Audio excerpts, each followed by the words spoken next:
Honor, I object to this entire proceeding. My father is innocent, and I can prove it. The silence that fell over the sea. Wayne County courtroom was heavier than the oak gavel resting in Judge Whitmore's hand. It wasn't the objection itself. Lawyers object every day. It was the voice, high-pitched, trembling, but steel-spined. It came from a girl who barely cleared the defense table. A ripple of nervous laughter moved through the gallery.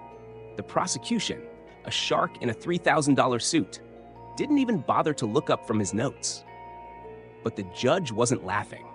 He was staring down at Maya Thompson, a 13-year-old girl in a thrift store blouse, standing alone, against a billion-dollar legal dynasty. They thought it was a joke. They thought she was just a grieving daughter acting out.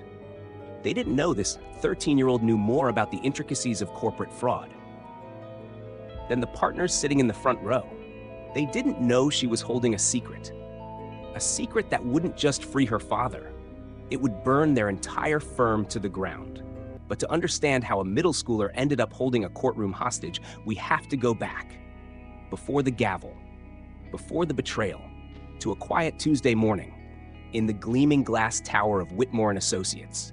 The morning routine was a ritual of invisibility. At 5 a.m., the Detroit skyline was still a jagged silhouette of gray and blue. Inside the climate-controlled stillness of the 42nd floor, the only sound was the rhythmic squeak, hiss of Marcus Thompson's buffer. Marcus was 53, with hands calloused from 3 decades of labor and a back that achieved a permanent, deferential stoop.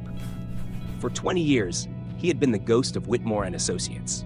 He knew which partners drank scotch before noon.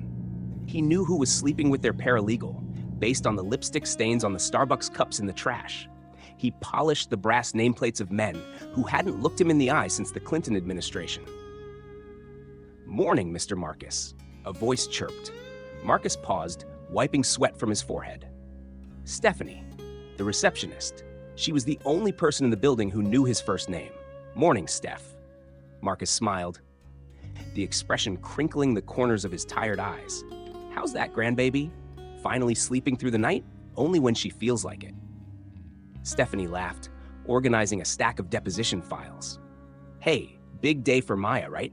The civics fair?" Marcus's chest swelled. The buffer handle felt a little lighter in his grip. "You bet. She's been up all night. Built a whole model of the judicial appeals process. She's been using the firm's law library after I clock out.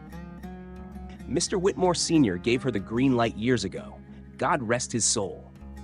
Stephanie lowered her voice, leaning over the marble counter. "You be careful with that, Marcus. The son? Richard? He isn't like his old man.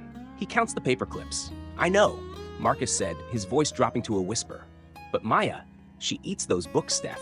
It's like she speaks a language I never learned. She's gonna be one of them one day." Sitting in the big chair. He didn't mention it went deeper than just reading. For 3 years, while Marcus emptied shredder bins, his daughter sat cross-legged in the back of the library, devouring case law. She didn't read The Hunger Games. She read Miranda versus Arizona and the intricacies of tort reform. She understood the architecture of the American legal system better than most first-year associates at the University of Michigan. But that dream died at 8:15 a.m.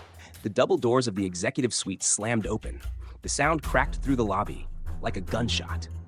Richard Whitmore III marched out, his face a mask of cold, patrician fury.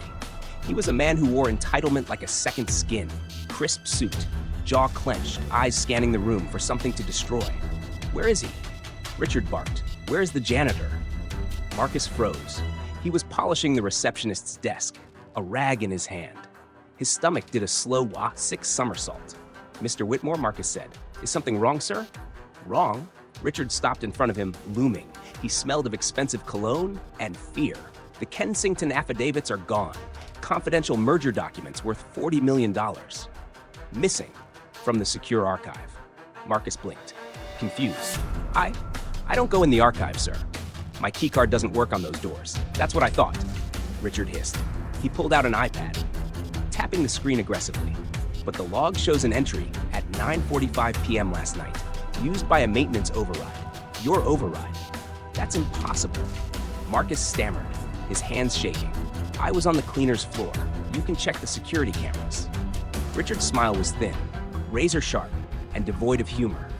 Funny thing about that, Marcus, the cameras on the 42nd floor conveniently malfunctioned between 9 and 10 last night. Just a blank screen. I didn't take anything. Marcus pleaded, looking around. The lobby was filling up with associates. Lawyers in $500 shoes stopped to watch, their faces blank, unreadable. Nobody stepped forward. Nobody spoke up to them. Marcus was already guilty. It was simply the path of least resistance. Save it for the detectives. Richard spat. I'm pressing charges, grand larceny, and corporate espionage. 20 years we let you feed your family, off our payroll. And this is how you repay us? Mr. Whitmore, please. Get him out of my sight. Two uniformed CPD officers stepped out from the elevator. They had been waiting. Stephanie covered her mouth, tears welling in her eyes, but she stayed behind her desk. The sound of the handcuffs ratcheting shut echoed off the marble walls. Click, click, click. It was the sound of a life ending. As they marched Marcus past the brass nameplates, he had polished the night before. He kept his head down, not out of guilt, but out of a crushing, suffocating shame. At Jefferson Middle School, the air smelled of floor wax and adolescent anxiety. Maya stood by her trifold display board, titled, The Scales of Truth, Due Process in the Modern Era. She checked her watch. Dad usually texted by now to wish her luck. The classroom door opened. It wasn't a judge for the fair. It was Principal Skinner. And behind him, Mrs. Washington, their next-door neighbor. Mrs. Washington never left her porch during the day. She was wearing her housecoat. Her eyes were red-rimmed. Maya felt a cold, pricking sensation at the base of her neck. The room seemed to tilt sideways. Maya, the principal said softly. Pack your things? Is he dead? Maya asked. Her voice was flat, devoid of the panic screaming in her head. Is my dad dead? No, baby, no. Mrs. Washington rushed forward, enveloping Maya in a hug that smelled of lavender and laundry detergent. He ain't hurt, but he's downtown, sugar. The police took him. For what? Maya pulled back, her dark eyes narrowing. Theft. Big theft. That man Whitmore says your daddy stole legal papers. The accusation hung in the air. Absurd and poisonous. Her father? The man who once walked 3 blocks back to a deli because the cashier gave him an extra dollar in change. The man who taught her integrity was the only currency that mattered because it was the only one they couldn't tax. That's a lie, Maya said. She didn't shout. She stated it as a fact, like gravity. I know, baby, but bail is set at $50,000. We don't have that kind of money. Public defender says, I don't care what the public defender says. Maya interrupted, grabbing her backpack. Take me to him. Honey, Wayne County Jail isn't a place for take me to him. The command didn't sound like it came from a 7th grader. It sounded like it came from a partner at a law firm. The visiting room was a sensory assault. The air was stale, recycled, thick with the smell of industrial cleaner that barely masked the scent of unwashed bodies. Marcus sat on the other side of the scratched, cloudy plexiglass. In the orange jumpsuit, he looked smaller, older. The dignity he wore like armor at the office had been stripped away, replaced by a hollow, terrified stare. Marcus picked up the phone receiver. Maya did the same. I didn't do it, baby girl. Marcus whispered, his voice cracking. I swear on your mother's grave. I know, Dad, Maya said, pressing her hand against the glass. Tell me exactly what happened. Don't leave anything out. It's a setup, Maya. The cameras were off. The keycard logs, they say it was me. The lawyer the court gave me, he says I should take a plea. Says if I plead guilty, I might get 3 years instead of 15. If Marcus wiped a tear from his cheek. Maybe I should do it. I can't win against Whitmore. They're too big. We're nobody. Maya stared at her father. She saw the fear in his eyes, the generational fear of a man taught. The system was a hammer, and he was always the nail. But Maya hadn't just read the law. She had absorbed the strategy of it. She knew evidence didn't just disappear. It was hidden. She knew cameras didn't just malfunction. At the exact moment a crime occurred, unless someone made them. She leaned into the glass, her eyes burning with a terrifying intensity. You are not taking a plea, Dad. You are not admitting to a lie. Maya, we don't have a choice. We don't have a lawyer who cares. Then we find a new way. She said, how? Who's going to fight for a janitor against the biggest firm in Chicago? Maya looked down at the notepad she had brought with her. She had already started making a list. Timestamps, motives, the specific wording of the Illinois statutes regarding digital evidence. She looked back up at her father, and for the first time that day, a dangerous, razor-thin smile touched her lips. "I noticed something, Dad. In the paperwork they gave you, there's a loophole in the representation clause for preliminary hearings." "Maya, what are you talking about?" "I'm talking about the fact that the man in the video, the blurry figure they claim is you." Maya tapped the glass with her pen. "I saw the still image on the news report in the lobby. The figure was holding the door with his left hand." Marcus frowned. "So? You're right-handed, Dad. You hold your buffer with your right. You hold your keys with your right. You've never opened a heavy door with your left hand in your life. Because of your rotator cuff injury from '09. Marcus stared at her, hope flickering like a candle in a storm. That's true." "They got sloppy," Maya whispered. "They were so busy framing the janitor, they forgot to look at the man." She stood up, slinging her backpack over her shoulder. The fear was gone, replaced by a cold, hard resolve that terrified Mrs. Washington, watching from the corner. "Dad, tell the public defender to sit down and shut up. He's not running this case anymore." "Then who is?" Maya placed her hand on the glass one last time. "I am." We ended with a 13-year-old girl making a promise through a sheet of scratched plexiglass. Now, 3 days later, she had to keep it. The steps of the Wayne County Criminal Courthouse looked less like a staircase and more like a mountain. Maya stood at the bottom, clutching a folder taped together with duct tape. Her dress, a navy blue Sunday best she hadn't worn since Easter, was tight across the shoulders. She took a breath that rattled in her chest, gripped the railing, and began the climb. Inside, courtroom 302 smelled of stale coffee, floor wax, and the damp wool of cheap suits. It was an assembly line of misery. Maya squeezed into the back row of the gallery. She watched as defendants were shuffled in and out like cattle. 5 minutes per life, a gavel bang, a date set, a life ruined. Next, case number 4851, State of Illinois versus Marcus Thompson. The bailiff's voice boomed. The side door opened. When Marcus shuffled in, the air left Maya's lungs. The orange jumpsuit hung off his frame. It made him look shrunken, hollowed out. He didn't look like the man who could fix anything with a wrench and a kind word. He looked guilty. Sitting next to him was a man who looked like he'd slept in his Honda Civic. This was Mr. Brewster, the court-appointed public defender. As Marcus sat down, trembling, Brewster didn't even look up. He was scrolling through ESPN scores on his phone under the table. But the real danger wasn't the lazy lawyer. It was the woman on the bench.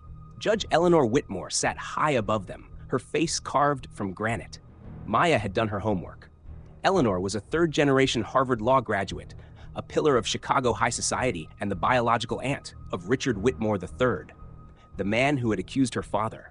In any other courtroom, a recusal would be automatic. But here, nobody noticed, or nobody cared. "Mr. Thompson," Judge Whitmore said, her voice dry as parchment, "you are charged with grand larceny, breaking and entering, and corporate espionage." "How do you plead?" Brewster sighed, finally slipping his phone into his pocket. "Not guilty, Your Honor. The state is ready to proceed with bail arguments." A smooth baritone voice cut in. James Crawford, the district attorney. He stood up. He was the kind of lawyer who wore cufflinks, worth more than Marcus's car. He adjusted his tie, turned to the gallery, treating the bond hearing like opening night on Broadway. "Your Honor, the state requests remand without bail. The defendant is a flight risk.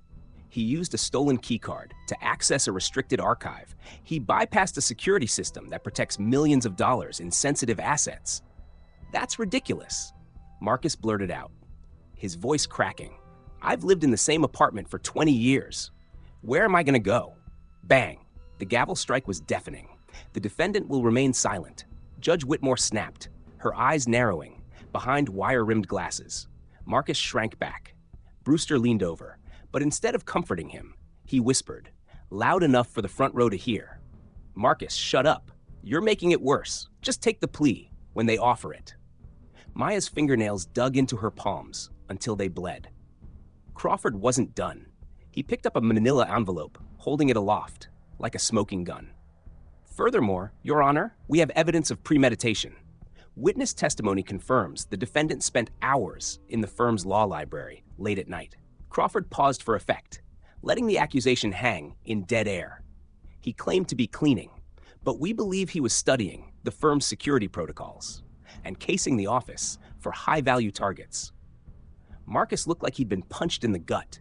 The hours he'd spent beaming with pride while his daughter studied, they were twisting it, turning his love for her into a crime. Motion to hold without bail? Judge Whitmore asked, glancing at her watch. Granted, she began to say. Objection! The word rang out like a bell in a tomb. Every head in the courtroom snapped toward the back. The stenographer stopped typing. Even Brewster looked up, blinking in confusion. Maya was standing in the aisle. Her knees were shaking so hard she thought she might collapse. But her chin was held high. She held her taped-up folder like a shield. Judge Whitmore stared over her glasses, her expression shifting from boredom to icy rage. Young lady, take your seat immediately. This is a court of law, not a school play. I am aware of that, Your Honor, Maya said. Her voice was high, terrified, but clear. I am also aware that under Michigan Court Rule 2.117, Section C, which Illinois honors via reciprocity in federal matters, ineffective assistance of counsel is grounds for immediate intervention during a preliminary hearing. The silence that followed was absolute. Brewster's mouth fell open. Crawford looked like someone had just been slapped with a wet fish. Judge Whitmore leaned forward, the leather of her chair creaking loudly in the quiet room. What is your name? Maya Thompson, she said. I am the defendant's daughter. The judge's eyes went cold. She pointed a manicured finger at the bailiff. Officer, remove this child from my courtroom. Two deputies stepped forward, their hands resting on their belts. The gallery held its breath. I'm 13 years old, Your Honor, Maya shouted as the deputies closed in. She didn't back down. She didn't run. But under People v. Garcia, a minor has standing to address the court when the proceedings directly threaten their welfare and custody. And since you're about to lock up my only parent based on a conflict of interest, you haven't disclosed. She locked eyes with the judge. I think you're going to want to hear what I have in this folder. We ended with a 13-year-old girl staring down a judge, holding a folder she claimed could save her father. The courtroom was silent, balancing on the edge of a knife, with my father facing 15 years in a cage. Maya said, her voice echoing off the mahogany walls. I absolutely have standing to speak. District Attorney Crawford let out a dry, incredulous laugh.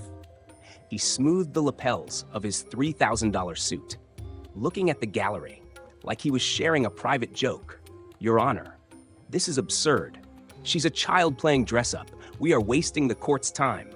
This child, Maya interrupted, pivoting to face him, has noticed 3 distinct procedural violations in the last 10 minutes, Mr. Crawford. Would you like me to list them for the record now, or should I wait for the appellate court to embarrass you later? The silence that followed wasn't just quiet, it was heavy. Marcus stared at his daughter, his mouth slightly open. He looked like a man watching a kitten turn into a lion. Maya, baby, what are you doing? She didn't look back at him. She couldn't. If she saw the fear in his eyes, she might break. I'm doing what you taught me, Daddy. I'm standing up for what's right. Judge Whitmore slammed her gavel down. The crack startled the stenographer. Her knuckles were white, where she gripped the wood. Young lady, you are in contempt. One more word and I will. Actually, I'm in possession of exculpatory evidence. Maya shot back, cutting her off without blinking. Evidence that Mr. Brewster here hasn't even bothered to request. Evidence that suggests this entire case is built on fabrications, coerced logs, and conflicts of interest that reach the highest levels of this building. She paused, looking directly at Judge Whitmore. Her gaze wasn't insolent, it was terrifyingly calm. Your Honor, I am formally requesting to be entered as co-counsel for the defense. The laughter started with Crawford, a sharp, barking sound. It spread to Brewster, who chuckled nervously, then rippled through the bailiffs. It was the sound of the establishment mocking the outsider. To them, it was a farce, a cute little scene. But Judge Whitmore wasn't laughing. Her eyes narrowed behind her wire-rimmed glasses. She studied the girl, the way Maya stood, feet planted shoulder-width apart, The way she held the battered folder like a weapon. The way she didn't flinch at the mockery. The judge felt a cold, unfamiliar knot tighten in her stomach. The instinct of a predator, realizing it had misjudged the prey. Enough, the judge commanded. The room fell instantly silent. Young lady, while your performance is spirited, this court does not entertain children playing lawyer. Bailiff Harrison, remove Miss Thompson from the gallery. Immediately. Harrison, a burly man with a kind face, stepped forward, his hand reaching for Maya's shoulder. Your Honor. Maya said, her voice cutting through the air like a razor. I'd like to reference State versus Caldwell, where the Supreme Court held that denying a defendant their choice of counsel, regardless of certification, violates the Sixth Amendment when special circumstances apply. Harrison froze. His hand hovered inches from her shoulder. He looked at the judge, then back at the girl. He didn't know the case law, but he knew the tone of authority. Crawford jumped up, his face flushing a deep, angry red. Your Honor, this is turning into a circus, I motion, for the immediate dismissal of this child and the continuation of sentencing. Seconded. Brewster added quickly, desperate to stop the bleeding. Maya didn't scream. She didn't cry. She simply opened her folder. Before you rule on that motion, Your Honor, perhaps you should review this. She pulled out a single sheet of paper. This is a signed affidavit from my father, appointing me as his legal representative. It was witnessed and notarized 3 days ago. He has the right to choose his counsel. She is 13.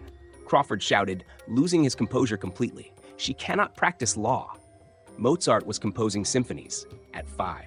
Maya replied, her voice cool as ice. Mary Shelley wrote Frankenstein at 18. Competence isn't an age, Mr. Crawford. Or haven't you read Peterson versus State Board? Judge Whitmore's eyes flicked to her clerk. The young man was frantically typing on his laptop. He looked up at the judge, gave a barely perceptible nod. The citation was real. The precedent existed. Maya took a step forward, moving past the frozen bailiff. Furthermore, she continued, this court has a serious problem, a conflict of interest that, if ignored, will trigger a mistrial. Tread carefully. The judge hissed. You share a last name with Richard Whitmore III, the man accusing my father. Are you related? The judge's face went from flushed to ghostly pale. That has no bearing on this case. Ethics Rule 2.11 states that a judge shall disqualify herself in any proceeding where her impartiality might reasonably be questioned. Maya recited from memory, including, but not limited to, instances where the judge has a personal bias or a familial link to a party. How dare you? The judge's voice shook with fury. You are questioning the integrity of this bench. I dare, because my father's life is on the line. Maya shouted back, the emotion finally cracking through her veneer. I dare, because the man paid to defend him told him to plead guilty in 10 minutes. I dare, because justice isn't just a word you carve into marble buildings to make yourselves feel important. The courtroom was electrified. Behind the bar, phones were raised. People were live streaming. The bailiffs looked around, unsure if they should tackle a child who was quoting Supreme Court rulings. Maya, sweetheart, Marcus whispered, tears streaming down his face. You don't have to do this. Yes, I do, Daddy. She turned to him, and for a split second, she was just a scared kid again. Then she steeled herself, turned back to the bench. Time to test that theory, that justice is blind. Crawford saw the judge wavering. He saw the clerk nodding. He saw the cameras recording. He knew he had to kill this, now. Your Honor, Crawford bellowed. Even if we entertain this insane notion, the girl has no standing. She has no bar card. She has nothing but a library card and an attitude. Maya looked at Crawford. A slow, dangerous smile spread across her face. I have standing, Mr. Crawford, she said, reaching into her folder again. And I have something else, too. She pulled out a grainy black and white photograph. I have proof that the malfunctioned security camera wasn't broken at all. She held the photo up for the judge to see, and you're not going to believe who is standing in the frame. We ended with Maya holding up a grainy security photo that proved the prosecution was lying. But she wasn't just looking for a gotcha moment. She was looking for a war. I've been studying law for 3 years, Mr. Crawford, Maya said, her voice cutting through the stunned silence of the courtroom. while my father was scrubbing the toilets in your office. I was in the library, reading every book on those mahogany shelves. She took a step toward the prosecutor's table. Crawford actually took a step back. I've memorized the federal rules of evidence, the Michigan rules of criminal procedure, and roughly 300 relevant case precedents. Maya continued, her eyes locking onto his. Would you like to quiz me? On Miranda? Or maybe Terry versus Ohio? I know you usually let your paralegals handle the heavy lifting, but surely you remember the basics. A nervous titter ran through the gallery. Crawford's reputation for 3 martini lunches and lazy preparation was Chicago's worst-kept secret. His face flushed a deep, ugly purple. This is preposterous, Judge Whitmore snapped, finding her voice. We have standards in this courtroom, young lady. Certification is not a suggestion. Standards? Maya spun around to face the bench, her braids swinging. Or do you mean double standards? Excuse me? When a CEO brings a team of 20 lawyers in here, you don't ask to see their diplomas. You offer them water, Maya said, her voice trembling with controlled rage.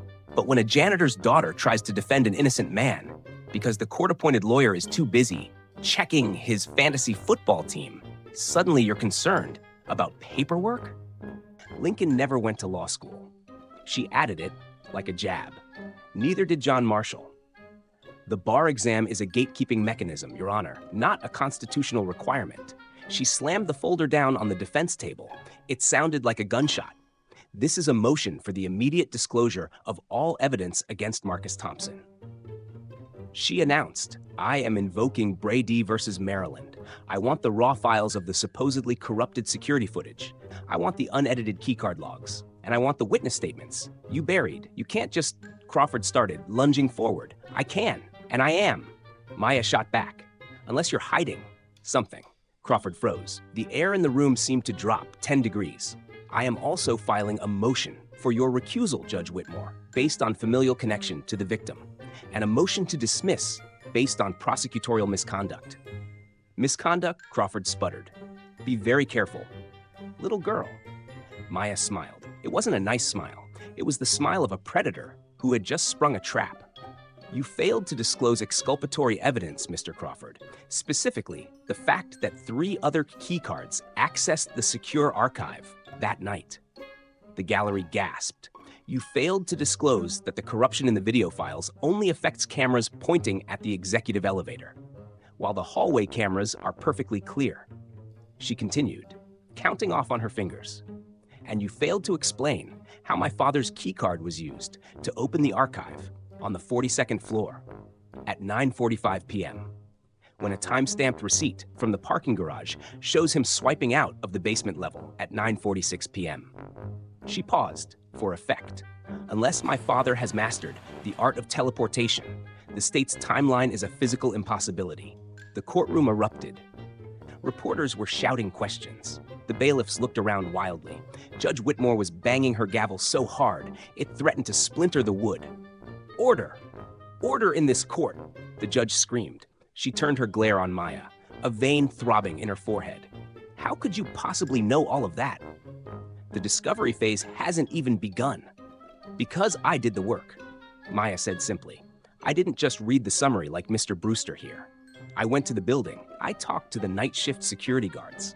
I pulled the metadata from the parking garage server. She gestured to the pile of documents.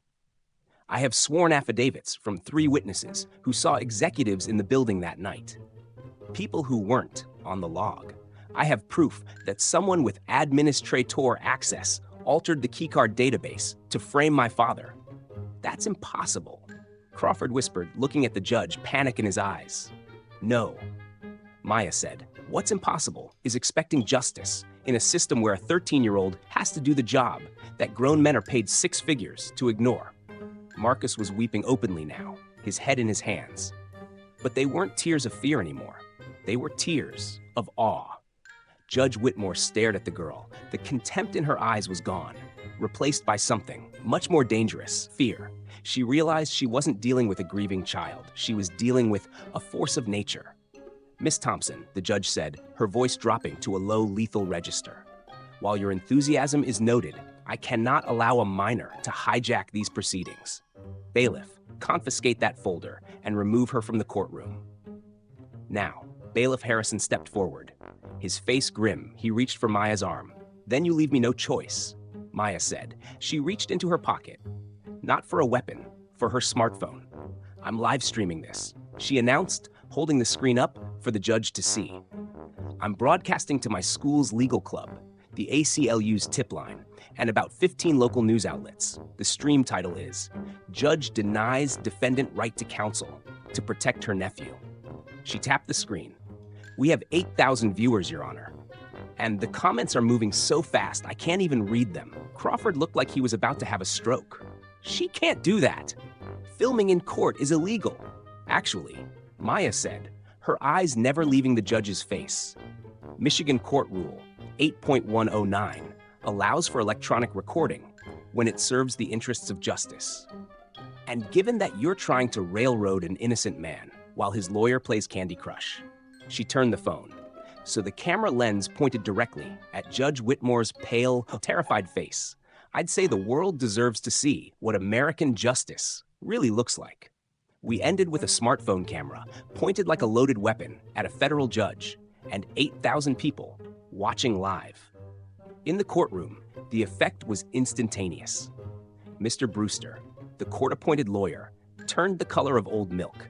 He shoved his phone deep into his pocket, terrified of being caught playing games while his client's life hung in the balance. Judge Whitmore looked at the camera, then at Maya, then at the gallery. Her face cycled through rage, panic, and finally, a defeated gray.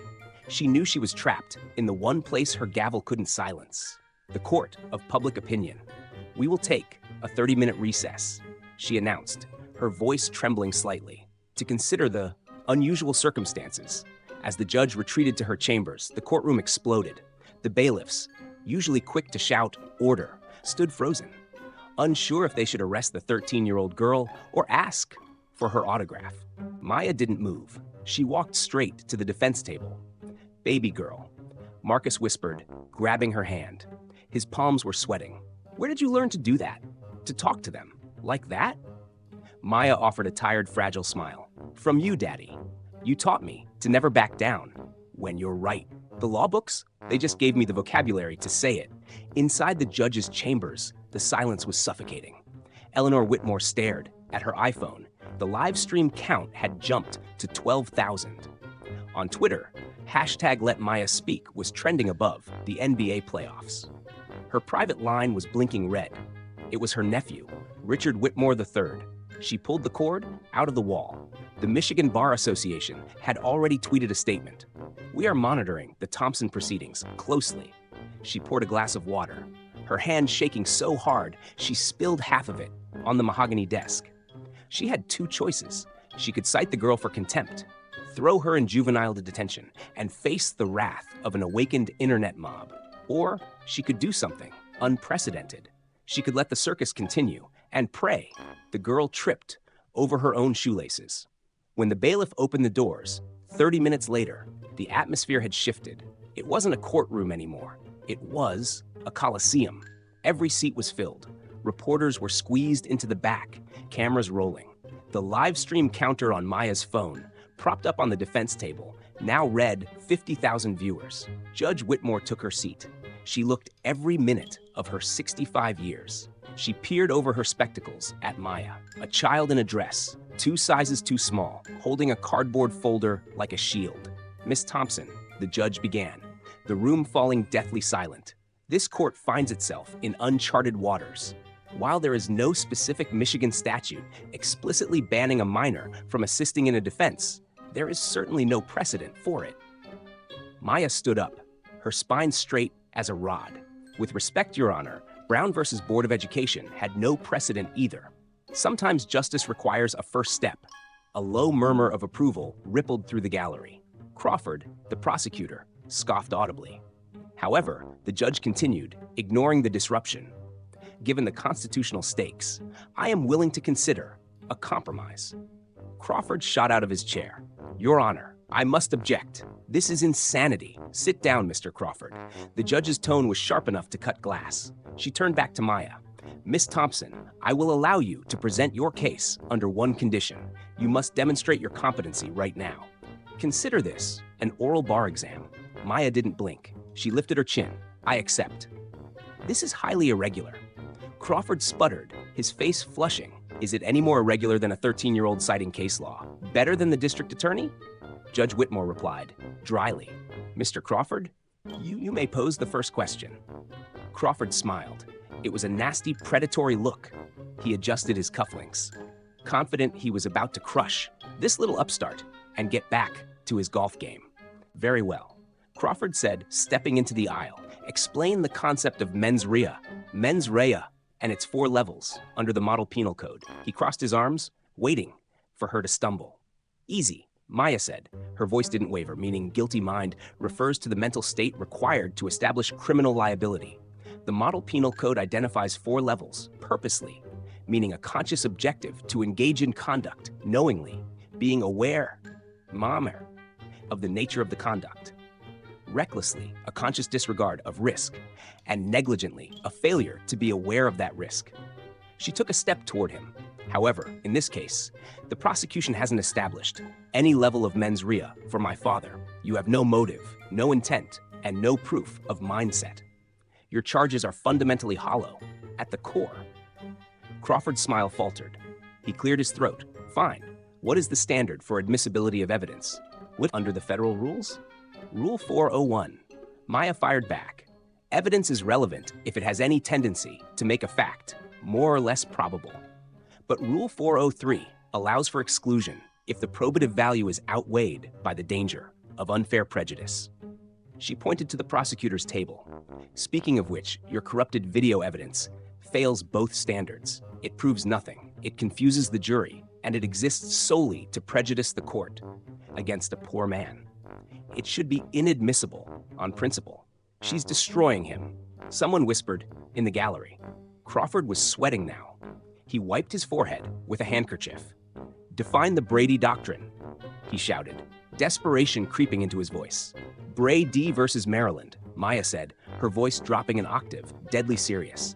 It established that the suppression of evidence favorable to the defendant violates due process.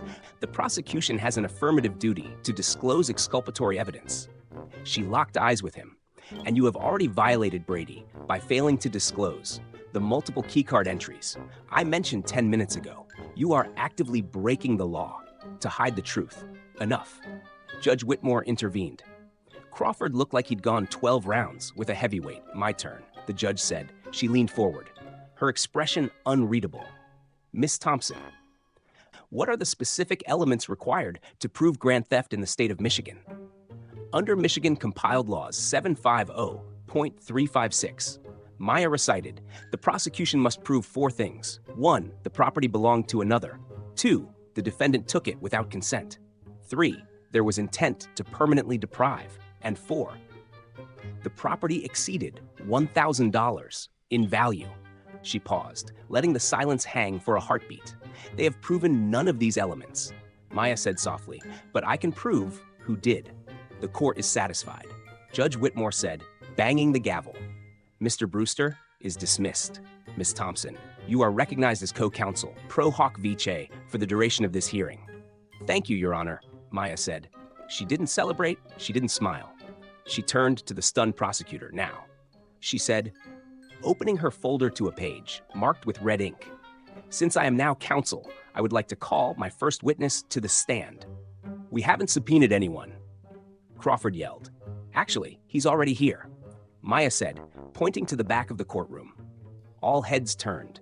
Standing near the exit, trying to look inconspicuous, in a cashmere coat, was Richard Whitmore III. I call the accuser, Maya said, her voice ringing like a bell. I call Richard Whitmore, son-in-law, to the stand, and I'd remind him that perjury in the state of Michigan carries a sentence of up to 15 years.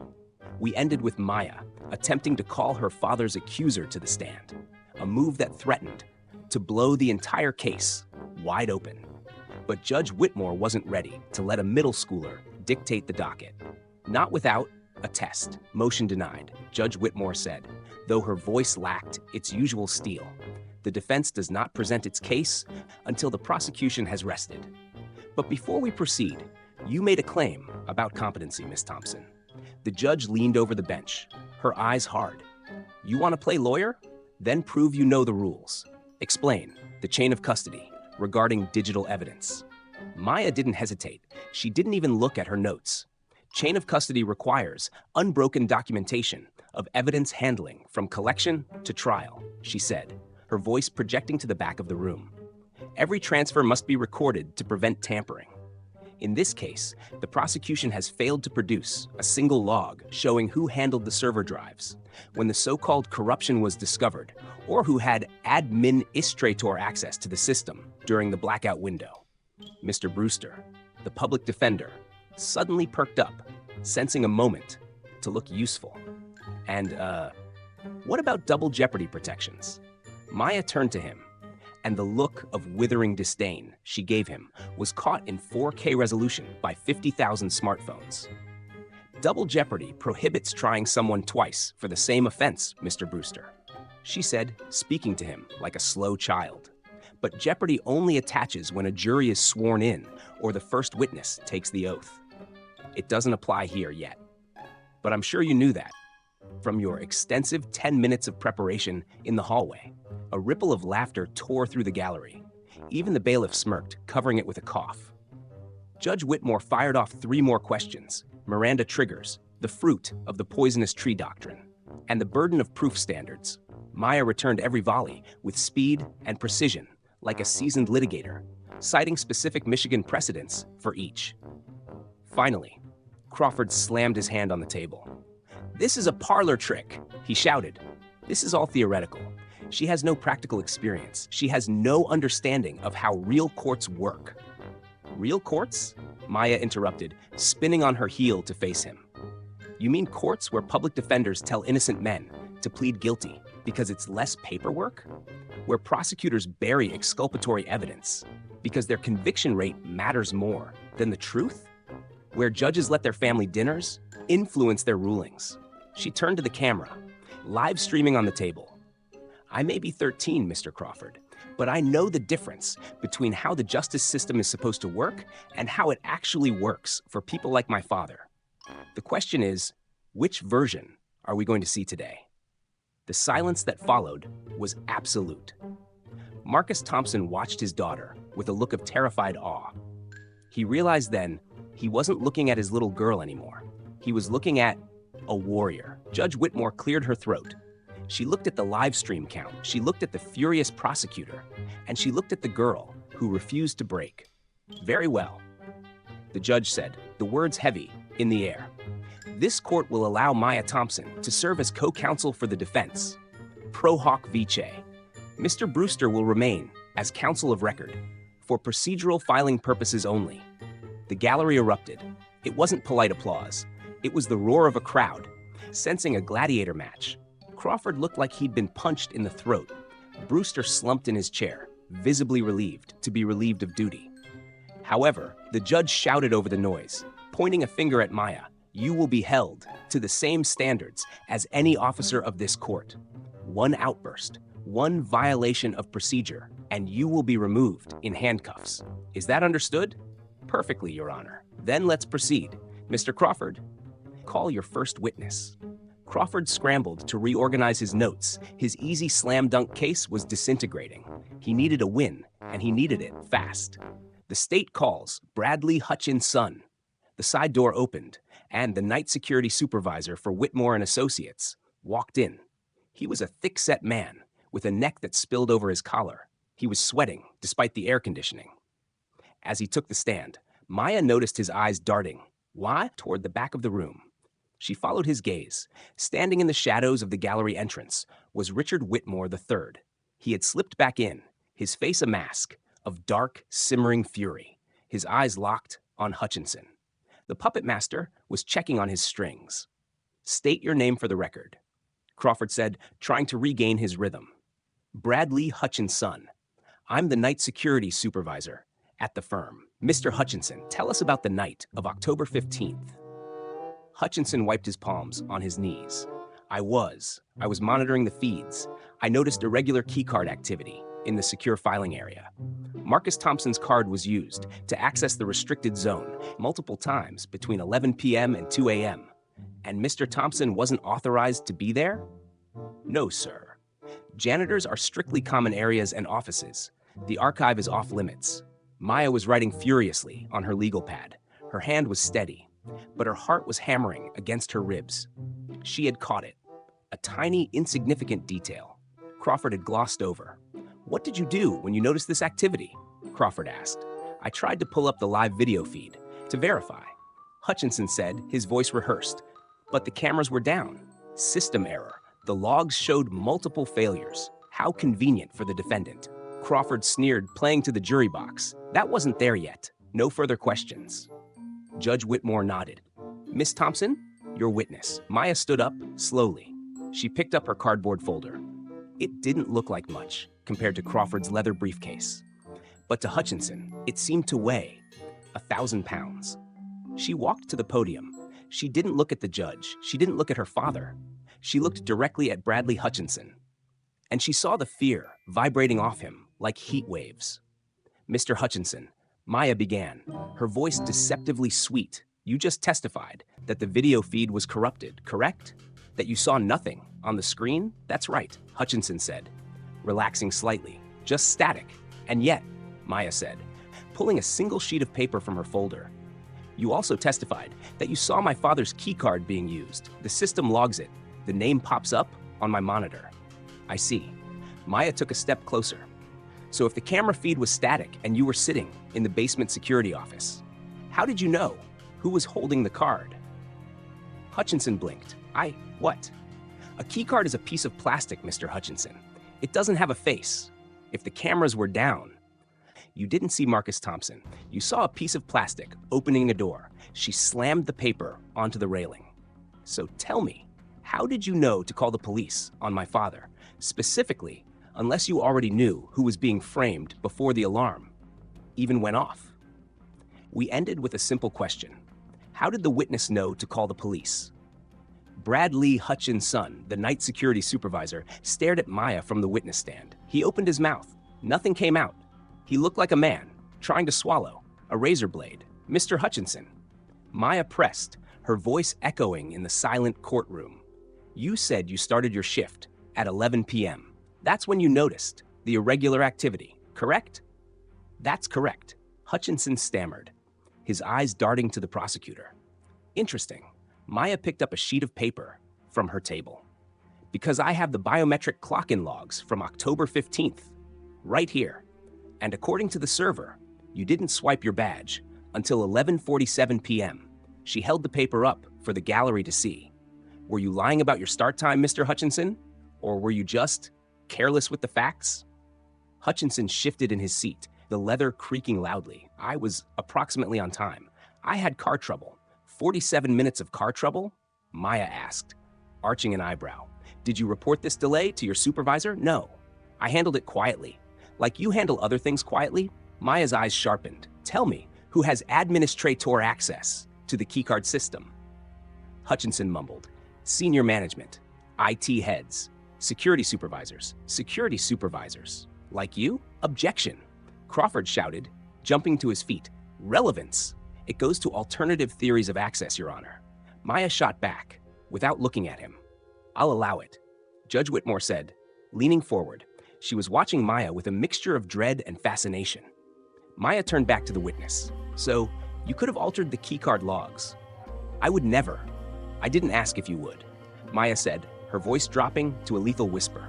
"I asked if you could, technically, yes. Thank you." Maya pulled out another document. "This is a printout of the raw keycard data from that night. Can you explain why my father's card was used to open the secure archive on the 3rd floor at 11:33 p.m. and simultaneously used to open the basement storage closet?" Hutchinson paled. He looked like he was going to be sick. That must be a system error. A system error that conveniently makes my father look guilty," Maya said. "How many other errors were there that night?" "I don't know." "You don't know?" Maya's voice rose, cracking like a whip. "You are the security supervisor. Isn't it your job to know?" She didn't wait for an answer. She was circling him now, a shark in open water. "Let's talk about the video corruption. You said multiple cameras failed. Which ones? The ones covering the secure filing area?" Hutchinson said quickly. Only those? Maya asked. Not the lobby? Not the parking garage? No, just the secure area. Maya smiled. It was cold enough to freeze hell over.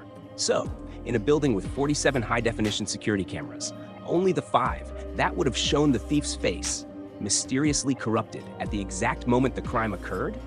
That is a very selective malfunction, wouldn't you say? Objection! Argumentative, Crawford yelled. Withdrawn, Maya said instantly, knowing the damage was already done. She walked back to her table, flipped open a laptop. Your Honor, I'd like to present Defense Exhibit A. Objection. Crawford screamed. We haven't reviewed this. It's security footage from the Meridian Bank across the street. Maya interrupted. Publicly accessible, time-stamped, and directly relevant. Judge Whitmore hesitated, then nodded. Proceed. Maya connected the laptop to the courtroom monitors. A grainy black and white video filled the screens. Mr. Hutchinson, Maya said, pointing to the screen. This is the employee entrance of Whitmore and Associates at 11:28 p.m. Can you identify the person in the uniform? Hutchinson squinted. That appears to be me. 19 minutes before you claim to clock in, Maya noted. And who is that? With you? Hutchinson gripped the railing of the witness stand so hard his knuckles turned white. I don't know. You don't know? Maya tapped a key, zooming in on the pixelated face. That looks a lot like Richard Whitmore III, doesn't it? The same man who filed the complaint against my father. The courtroom exploded. Richard Whitmore, sitting in the back, leaped to his feet. This is slander. I wasn't there. Order. Judge Whitmore banged her gavel.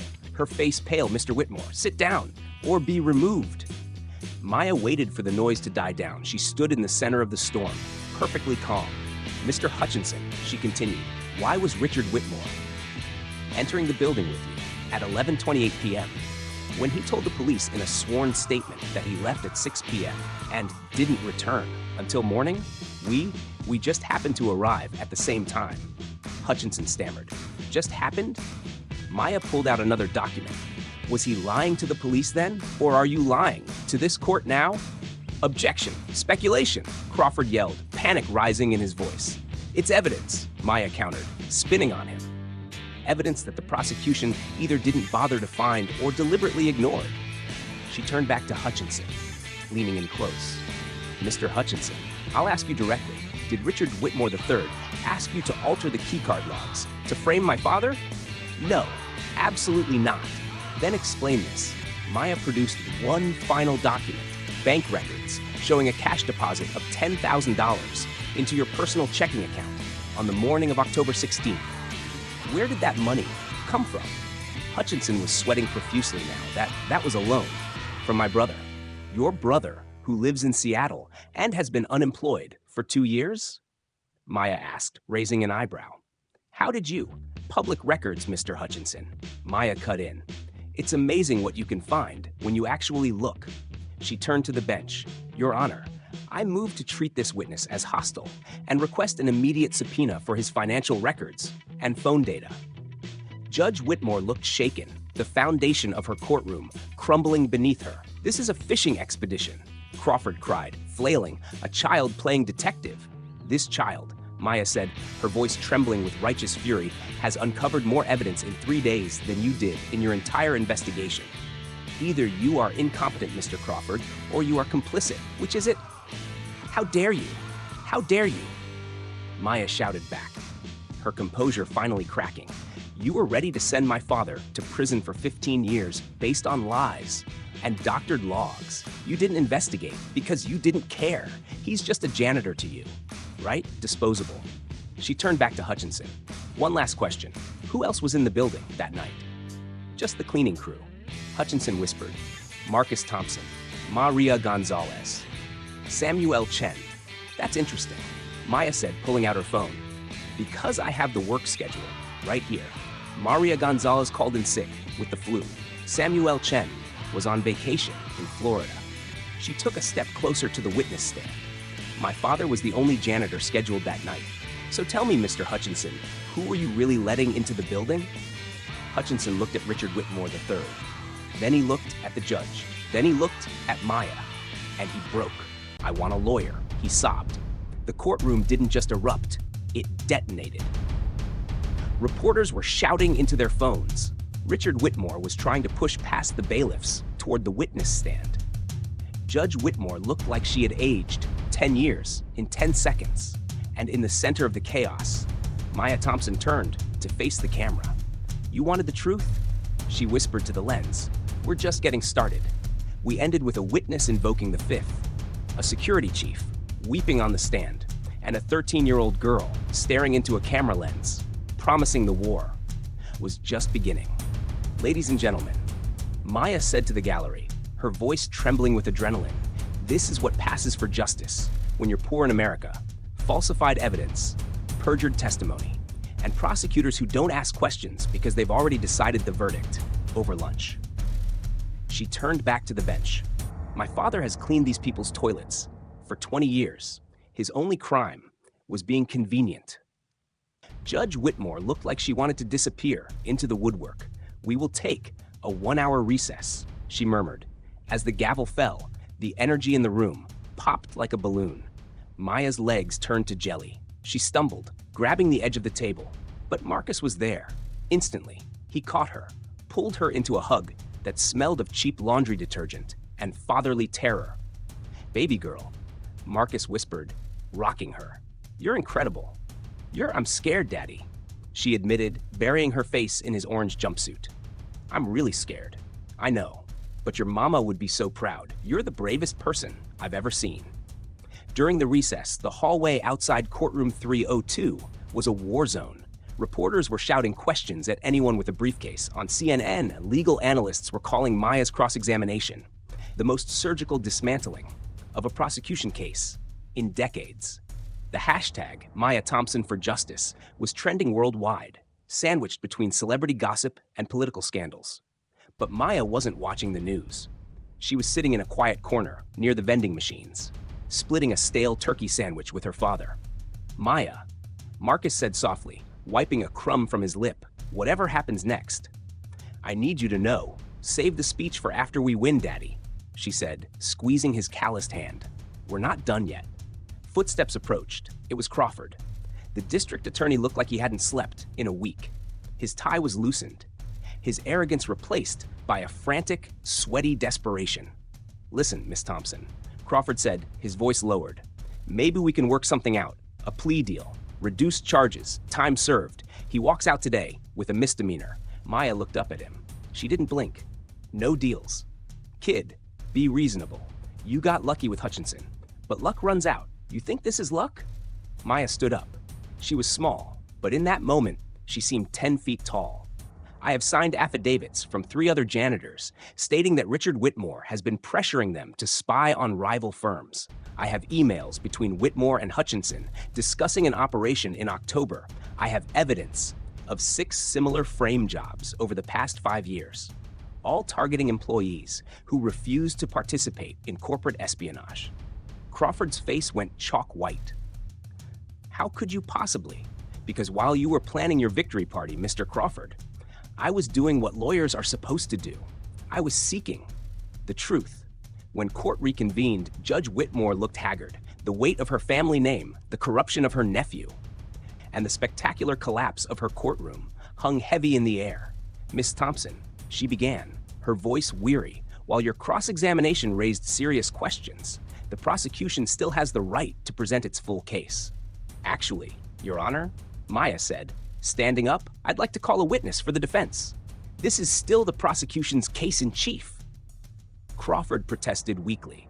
Under Michigan Court Rule 6.201, the defense may call witnesses out of order when circumstances demand it. Maya cited, "Given that the prosecution's key witness just pled the fifth and accused the complainant of a felony, I'd say circumstances demand it." Judge Whitmore sighed, rubbing her temples. "Who do you wish to call?" "Maria Gonzalez." Crawford frowned. "She's not on any witness list because you never bothered to interview her," Maya replied, despite her being one of only 3 janitors with building access. The side door opened. A small Latina woman in her 50s walked in. She clutched her purse to her chest like a life preserver, looking terrified but determined. She took the oath, sat rigidly in the chair. Mrs. Gonzalez, Maya began gently. How long have you worked at Whitmore and Associates? 15 years. Do you know my father? Yes, Maria said, glancing at Marcus with sad eyes. Marcus is a good man, the best of us. You were scheduled to work on the night of October 15th, but you called in sick. Were you actually ill? Maya looked at Richard Whitmore, sitting in the front row, staring at her with cold, dead eyes. She took a deep breath. No. Why did you call in sick? I was told to. The gallery stirred. Objection! Hearsay! Crawford jumped up. It's a statement by a party opponent's agent. That Maya countered instantly. Exception to hearsay. Under Rule 801? It's admissible. Overruled, Judge Whitmore said. Who told you not to come to work? Mrs. Gonzalez? Mr. Richard Whitmore. The courtroom erupted. Richard shot to his feet, his face purple. This is slander, I demand! Sit down, Richard! Judge Whitmore snapped. Sit down, or I will have you shackled. Richard sank back into his seat, seething. Maya continued, her voice steady. Did he say why? He said there would be special cleaning that night. Maria whispered. Confidential. Only certain people could be there. But my father was scheduled to work. That's what confused me. Why send me and Samuel home, but keep Marcus? Did you tell anyone about this? I tried to warn Marcus, Maria said, tears filling her eyes. But Mr. Whitmore said if I contacted him, I'd be fired and deported. Deported? Are you here illegally? No, I am a citizen. For 10 years. But Mr. Whitmore, he knows I have family, still waiting for papers. He said he has connections with ICE. He said he could make them disappear. A gasp went through the room. This wasn't just theft anymore. This was extortion. What happened after October 15th? Maya asked. Mr. Whitmore came to my home. Mara said. He gave me $5,000 cash. He said it was a bonus for being a loyal employee and keeping quiet. Did you keep the money? I kept it as evidence. Maria reached into her purse, pulled out a thick white envelope. She handed it to the bailiff. Every dollar. She said, I knew something bad happened. I knew they did something to Marcus. Maya took the envelope. She held it up high, showing the thick stack of bills to the judge, to the cameras, to the world. Your Honor, I'd like to mark this as Defense Exhibit B. She turned back to the witness, Mrs. Gonzalez. Is there anything else? Yes, Mara said, her voice growing stronger. I wasn't the first. Over the years, Mr. Whitmore has done this before. Maintenance workers, secretaries, mailroom staff, always the ones he thinks can't fight back. Always the ones who are invisible. Maya nodded slowly. She walked back to her table and picked up a small flash drive.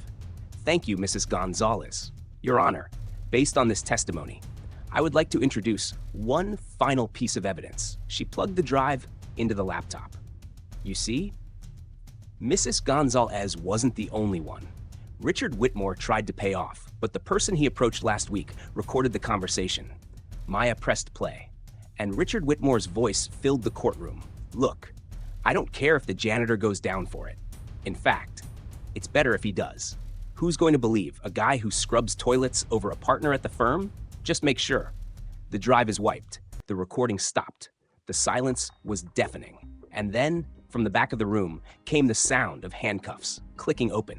But this time, they weren't for Marcus. We ended with the sound of handcuffs clicking open. But the real explosion was yet to come. Always minorities, Maya said, her voice trembling with the adrenaline dump. Always people he thinks are invisible. People who don't matter. Objection, Crawford screamed. But he sounded like a man, shouting at a hurricane. Prejudicial, beyond the scope. It goes to pattern of behavior and motive, Your Honor. Maya argued, slamming her hand on the defense table. Judge Whitmore looked at her nephew, Richard, now standing, pale and sweating. She looked at the terrified janitor. She looked at the gallery. I'll allow it. The judge ruled, her voice heavy with resignation. Maya didn't waste a second. She pulled a thick manila folder from her box. The final nail in the coffin. Mrs. Gonzalez has provided documentation of 7 other incidents. Maya announced, spreading the papers across the table like a royal flush. Employees framed, fired, or forced to resign when they wouldn't participate in corporate espionage or cover up executive misconduct. I have financial records showing cash payments to security staff. I have emails discussing removing problems. She held up a single printed email. And this, she said, is an email from Richard Whitmore III to Bradley Hutchinson, dated October 14th. The subject line reads, "Make sure Thompson's card shows maximum access. We need this to stick." Richard Whitmore lunged from his seat in the gallery, his face twisted in panic. Those are privileged communications. Attorney-client privilege. "You're not an attorney, Mr. Whitmore," Maya shouted back, not giving an inch. "You are the executive vice president of operations, and these aren't legal communications. They are evidence of a criminal conspiracy." She turned to the bench, breathless. "Your Honor, the defense calls its final witness." "Who?" Judge Whitmore asked, though she already knew. "Richard Whitmore III." The judge's face was stone. She looked at her own flesh and blood. "Richard, take the stand." "I refuse," Richard spat, backing away. "This is a kangaroo court led by a child. I will not take the stand." Judge Whitmore repeated, her voice dropping to a terrifying whisper, "Or I will hold you in contempt, the slat, and have you dragged there." Richard froze. He looked at the bailiffs, stepping forward. He straightened his expensive suit, trying to summon the arrogance that had protected him his entire life. Then, slowly, he walked to the witness box. He had walked into this courtroom, expecting to watch a janitor get crushed. Instead, he was facing a 13-year-old girl who had unraveled a decade of corruption before lunch. Maya approached the stand. She moved, the stack like a hunter. "Mr. Whitmore," she began, "let's talk about the Hartley files. You claim they were stolen on October 15th. Describe them." "Confidential merger documents," Richard sneered. "Worth millions. Interesting," Maya said, pulling a memo from her stack. "Because I have a memo from Hartley Industries, dated October 10th, 5 days before the alleged theft. It states clearly that the merger was canceled, dead on arrival." She leaned in, her eyes locking onto his. "There were no valuable documents to steal, Mr. Whitmore. The deal was already dead. So why frame my father for stealing worthless paper?" The color drained from Richard's face. He opened his mouth. No sound came out. "So what were you really doing that night?" Maya pressed, her voice rising. "Why frame my father? Why that night?" "I don't have to answer you. Actually, you do. You are under oath, unless you want to invoke the Fifth Amendment, like your security guard." Slight. Richard looked desperately at his aunt, but Judge Whitmore was staring at him with pure, unadulterated disgust. She wasn't an aunt anymore. She was a judge. "The truth, Mr. Whitmore," Maya demanded. "Why my father?" And in that moment, Richard Whitmore III, wealthy, powerful, untouchable, cracked. "He saw something," Richard whispered. Louder. Maya commanded, "He saw something!" Richard shouted, slamming his fist on the railing. 3 weeks ago, he was cleaning my office. I was shredding documents, ledgers, evidence of the skimming from the client trust accounts. The courtroom gasped. He had just confessed to embezzlement. He didn't say anything. Richard continued, his voice shaking. He just emptied the trash and left. But I knew he'd seen the headers. I knew eventually he'd talk. He's a nobody, a janitor. I couldn't let him destroy me. So you decided to destroy him first, Maya said softly. You decided to ruin a good man's life to save your own skin. I want my lawyer. Richard sobbed, burying his face in his hands. I'm sure you do, Maya said. She turned to the bench. Your Honor, the defense rests. The silence that followed was heavy, electric. Marcus Thompson sat at the defense table, tears streaming down his face, not tears of sadness, tears of vindication.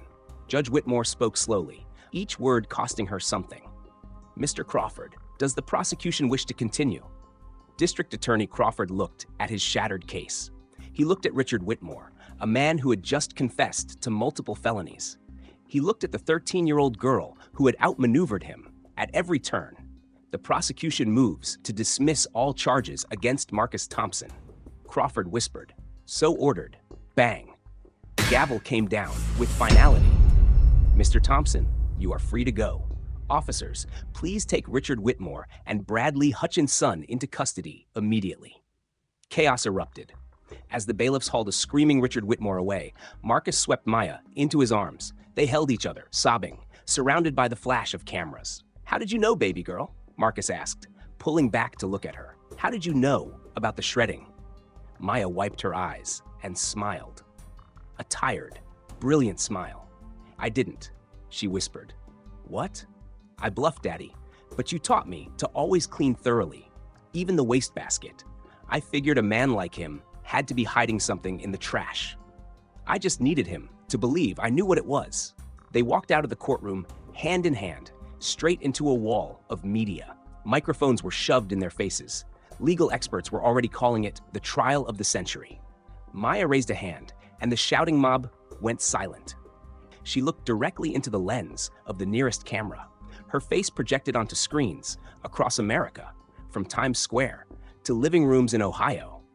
"What happened here today shouldn't have been necessary," she said, her voice steady. "My father worked honestly for 20 years, and it took his 13-year-old daughter to prove he wasn't a criminal. The system didn't work. We beat the system." She paused, leaning into the microphone, her dark eyes piercing through the screen. "But it makes you wonder," she said, leaving the question hanging in the air like smoke. "How many other fathers are sitting in a cell right now just because they didn't have a daughter? Who knew how to fight back?" We ended with a simple question hanging over the nation. How many others are rotting in a cell because they didn't have a fighter? The law says justice for all. Maya told the camera, her voice raspy but resonant. But we all know that's a lie. In this country, justice has a price tag, and if you can't afford the cover charge, you don't get in. A reporter from the Chicago Tribune shouted over the din, "Maya, how did a middle schooler learn to dismantle a corporate conspiracy? Where did you learn the law?" Maya offered a sad, knowing smile. "When you're poor, you learn early that knowledge is the only weapon they can't repossess." 3 hours later, the circus had moved inside. In a small, sterile conference room provided by the court, Maya sat with a select group of journalists, her hands wrapped around a styrofoam cup of lukewarm hot chocolate. The adrenaline crash had hit her hard. She looked small, fragile, utterly exhausted. "It started 3 years ago," she explained, her voice quiet. "Dad got permission for me to wait in the firm's library while he worked the graveyard shift. I was supposed to be doing algebra." She glanced at Marcus, sitting beside her, still wearing his street clothes, having finally shed the orange jumpsuit. He squeezed her shoulder. "But have you ever been in a law library?" Maya asked, her eyes lighting up for the first time. It's heavy. All those books, all that power just sitting on the shelves, gathering dust. I started pulling them down, out of boredom. Criminal law, procedure, constitutional rights. Why keep it a secret?" A reporter from CNN asked, "Because who would take a 10-year-old seriously?" Maya shrugged. "I told myself I was preparing for the future. Maybe law school someday. I never imagined," her voice caught in her throat, "I never imagined I'd need it to save my dad from the people who owned the books." "Tell them about the notebook," Marcus urged gently. Maya pulled a battered black and white composition book from her backpack. The cardboard cover was peeling. "I kept notes on everything," she said, flipping through pages dense with careful, cramped handwriting. Case citations, loopholes, precedents, 3 years of independent study condensed into this. "When they arrested Dad, I knew the public defender wouldn't read the file, so I wrote my own." "And the security footage?" Another reporter pressed. "How did you know to check the bank across the street?" "In the books, they always talk about alternative sources of evidence." Maya explained. "I went to Google Maps. I mapped every building with a line of sight to the firm's entrance. The Meridian Bank website hosts a live feed of their plaza as a safety feature. It's public. I just spent 4 nights watching static until I saw a familiar face. I did what I had to do." "No," the judge corrected sharply. "You did what was right." There is a difference. Most people would have taken the plea. Most people would have laid down. You fought for the truth. She reached into her purse, pulled out a heavy cream-colored business card. She slid it across the table. "When you are ready, whether that is after high school or college, call me. I will make sure you get into the best law school in this country." Full ride, no questions asked. Maya picked up the card. "Why? Because the legal system is rotting," the judge said, her voice stark. "And we need people who remember that justice isn't a game. Your father raised an extraordinary woman. Make sure he knows that. He knows." Maya whispered. The judge stood up, smoothed her skirt, and walked out. Maya sat alone for a moment, listening to the hum of the vending machine in the hall. She picked up her backpack, sliding the notebook inside. When she walked out, Marcus was waiting. He didn't say a word. He just opened his arms, Maya collapsed into him, burying her face in his chest. Finally, after 3 days of being a lawyer, a detective, and a warrior, she let go. She sobbed, like a child. "I'm so tired, Daddy." She cried. "I know, baby girl," Marcus murmured, kissing the top of her braids. "I know. Let's go home." They walked out of the courthouse together, past the lingering news crews, past the spot where she had declared war on the system. But as they reached the bottom of the steps, Maya stopped. A black sedan was parked at the curb. The window rolled down. It wasn't the judge. It wasn't a reporter. It was a man in a sharp gray suit. He didn't look like a lawyer. He looked like something else entirely. "Maya Thompson?" he asked. "Who are you?" Marcus stepped in front of her, instinctively. The man ignored him, locking eyes with the girl. "My name isn't important," he said, "but the people I work for saw your performance today. They were very impressed." He held out a folder. It was stamped, Con Phi H Den Shul, in red ink. "We have a situation," the man said. "Another case, another frame job. But this one isn't a janitor. And the evidence, it doesn't just point to corruption." He leaned closer. "It points to murder, and we think you're the only one who can see the pattern of Gochurectory." We ended with a mysterious man in a gray suit handing Maya a file that wasn't about a theft, but a murder. The scales of justice carved into the stone seemed less like decoration and more like a promise, Maya said, staring up at the courthouse facade one last time. "A promise I had to force them to keep." "Dad," she said as they reached the bus stop, the city lights beginning to flicker on around them. The man with the file had vanished into traffic, leaving only the weight of the Confit Den Shul folder in her backpack. "Yeah, baby girl, remember when I was little, and you said I could be anything I wanted?" She looked at her reflection in the glass of the bus shelter. "I think I know what I want to be now." Marcus smiled, pulling his daughter close as the number 44 bus groaned to a halt in front of them. "You already are, Maya. You already are. 3 years of secret study, 13 years of life, 1 day in court. Everything had changed." But as Maya touched the spine of the folder in her bag, she knew the truth. This wasn't the end. This was just the opening statement. The next morning, Marcus Thompson woke up in his own bed for the first time in a week. For a terrifying split second, he forgot. He lay there, staring at the water stain on the ceiling, expecting the metallic clang of a cell door, the smell of industrial disinfectant, the shouting of guards. Then he heard it, the sizzle of bacon, the hum of a girl singing softly in the kitchen. It all came flooding back. The courtroom, the judge, the way his 13-year-old daughter had stood in front of a giant and refused to move. "Morning, Daddy," Maya said as he shuffled into their small kitchen. She was standing on the battered step stool she'd used since she was 8, whisking eggs with a fork. "I made coffee," she added, pointing to the pot. Marcus poured a cup, his hands shaking slightly. He watched her move around the kitchen, efficient, focused, determined, the same way she had moved around the courtroom. "Shouldn't I be making you breakfast?" he asked, leaning against the counter. "You saved my life yesterday. You made me breakfast. For 13 years, Maya replied without looking up. "I can handle one morning of scrambled eggs." They ate in a comfortable silence, the kind that only exists between two people who have walked through fire together. Then, a knock at the door shattered the peace. Marcus flinched, his coffee spilled onto the table. A week ago, a morning knock had meant handcuffs. It had meant the end of his life. But Maya was already moving. She checked the peephole, her posture relaxing. Instantly, "It's Mrs. Chen," she said, unlocking the deadbolt, and everyone else. Maya's math teacher stood in the hallway. Behind her was what looked like the entire population of the apartment complex. Mrs. Washington from 4B, Pastor Williams, Mr. Rodriguez from the bodega on the corner, even Mrs. Parker leaning heavily on her walker.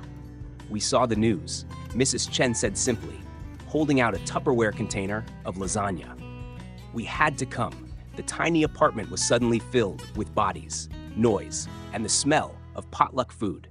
An impromptu victory party for the man everyone had been told was a criminal. "We knew you didn't do it, Marcus," Mr. Rodriguez said, clapping a heavy hand on his shoulder. 20 years you come to my store. You return pennies when I give you too much change. A man like that don't steal millions." "And this little warrior," Mrs. Washington said, ruffling Maya's braids. We always knew she was special, but what she did yesterday, child, you had me screaming. At my television screen, Maya blushed, ducking her head. She had fought for justice, not for celebrity. The door opened again. The room went dead silent. Standing in the doorway was Stephanie, the receptionist from Whitmore & Associates. She looked out of place in her expensive coat, nervously clutching her purse. "I'm sorry," Stephanie said quickly, sensing the tension. "I know I shouldn't be here, but I had to tell you." She looked at Marcus, her eyes filling with tears. "We all knew it was wrong, Marcus. Every secretary, every maintenance worker. We knew Richard was a snake, but we were scared. Jobs are hard to find, and he makes people disappear." "I understand," Marcus said gently. "No, you don't." Stephanie pulled a white envelope from her purse. "We took up a collection. Everyone who works support staff at the firm. It's not much, but we wanted to help with legal fees or whatever you need." Marcus opened the envelope. His eyes widened. A thick stack of 20s and 50s, easily $2,000. "Stephanie, I can't take this." "You can and you will," she said firmly. "And there's more. The partners, the ones who haven't been arrested yet, held an emergency meeting this morning. They want to offer you a position, not janitorial, building services manager, with a corner office and triple your old salary." The room erupted in cheers. Mr. Rodriguez whistled. Mrs. Washington threw her hands up. But Maya noticed. Her father didn't smile. He looked down at the money, his face unreadable. "I need to think about it," he said quietly. After the neighbors had left, leaving behind empty casserole dishes and a lingering sense of warmth, Marcus and Maya sat on their worn beige couch. The envelope of cash sat on the coffee table between them. "You don't want to go back?" Maya observed. It wasn't a question. Marcus sighed, rubbing his face. 20 years I cleaned their offices, Maya. 20 years I was invisible. And the moment it was convenient, they were ready to throw me in a cage for 15 years. How can I walk those halls again? How can I look at them? "Then don't," Maya said simply. "Baby girl, triple the salary. That's college money. That's a new car. That's security. Dad, you're free," Maya said, turning to face him. "Not just from jail, from them, from thinking that job defined your worth. We don't need their blood money. Bills don't pay themselves. No, but we'll figure it out. We always do." The phone rang. Maya picked it up, listened for a moment, then handed it to her father, her eyes wide. "It's CNN," she whispered. "They want to interview us for Anderson Cooper." Over the next 3 days, their small apartment became the eye of a media hurricane. Every news outlet in the country wanted a piece of the janitor and the genius. Literary agents were calling about book deals. Civil rights organizations wanted Maya to speak at galas. But the most important call came on Thursday afternoon. "Mr. Thompson, Miss Thompson." The voice on the speakerphone said, "This is Attorney General Dana Nessel." Maya sat up straighter. "We have launched a full RICO investigation into Whitmore and Associates." The Attorney General continued, "What your daughter uncovered appears to be the tip of the iceberg. We found evidence of systemic discrimination, money laundering, and racketeering going back a decade. We are seizing their assets. What do you need from us?" Maya asked. "Your testimony, for starters." "But Miss Thompson?" "I have another proposition." Maya looked at her father. "My office runs a youth justice initiative. It's typically reserved for law students or exceptional high school seniors. But given your unique capabilities, I'd like to offer you a position." "A position?" "You'd work directly with our civil rights division, reviewing cold cases, looking for patterns in wrongful convictions. We need eyes that see things others miss." Maya's heart hammered against her ribs. "Really? 2 days a week after school, full-time in the summer. It's demanding work, and it's not pretty, but I think you can handle it." "Yes," Maya said instantly. "Absolutely. Yes." As the call ended, Marcus watched his daughter. She was glowing. This was what real vindication looked like. Not just freedom from the past, but a door opening to the future that evening. The news showed footage of Richard Whitmore being denied bail. He looked haggard, unshaven, a man who had lost everything. Maya curled up against her father's side on the couch. "I'm proud of you, Daddy," she whispered. "You're proud of me?" Marcus laughed, kissing her head. "Baby girl, you just took down $1 billion law firm and saved your old man from prison. I think I'm the one who should be proud. But you're the one who taught me to fight." she said sleepily. Marcus smoothed her braids, watching the TV flicker. He thought they had reached the happy ending. He thought the fight was over. He didn't know about the man in the gray suit. He didn't know about the confidential folder in Maya's backpack. And he didn't know that while Richard Whitmore was behind bars, the people Richard worked for were still very much free. And they were watching. Maya's phone buzzed on the table. A text message from an unknown number. Review the file. We need an answer by midnight. Maya glanced at her father, then picked up the phone. She didn't unlock it. She just slid it into her pocket, her eyes hardening. The history test on Monday would have to wait. We ended with a text message that turned a victory into a new assignment. Review the file. We need an answer by midnight. But tonight, the file stayed in her pocket. Every time you went to work with dignity, Maya whispered, leaning her head on her father's shoulder. Every time you treated people with respect, even when they looked right through you. You were teaching me, Daddy. You were teaching me how to stand up. Marcus kissed the top of her braids. Your mama would be so proud. She's looking down right now, laughing. I can feel it. Tell me about her again? It was a request Maya made when the world felt too big. She needed to know the woman whose face she only knew from faded Polaroids. Marcus smiled, his eyes drifting to the city lights outside their window. I met her in night school.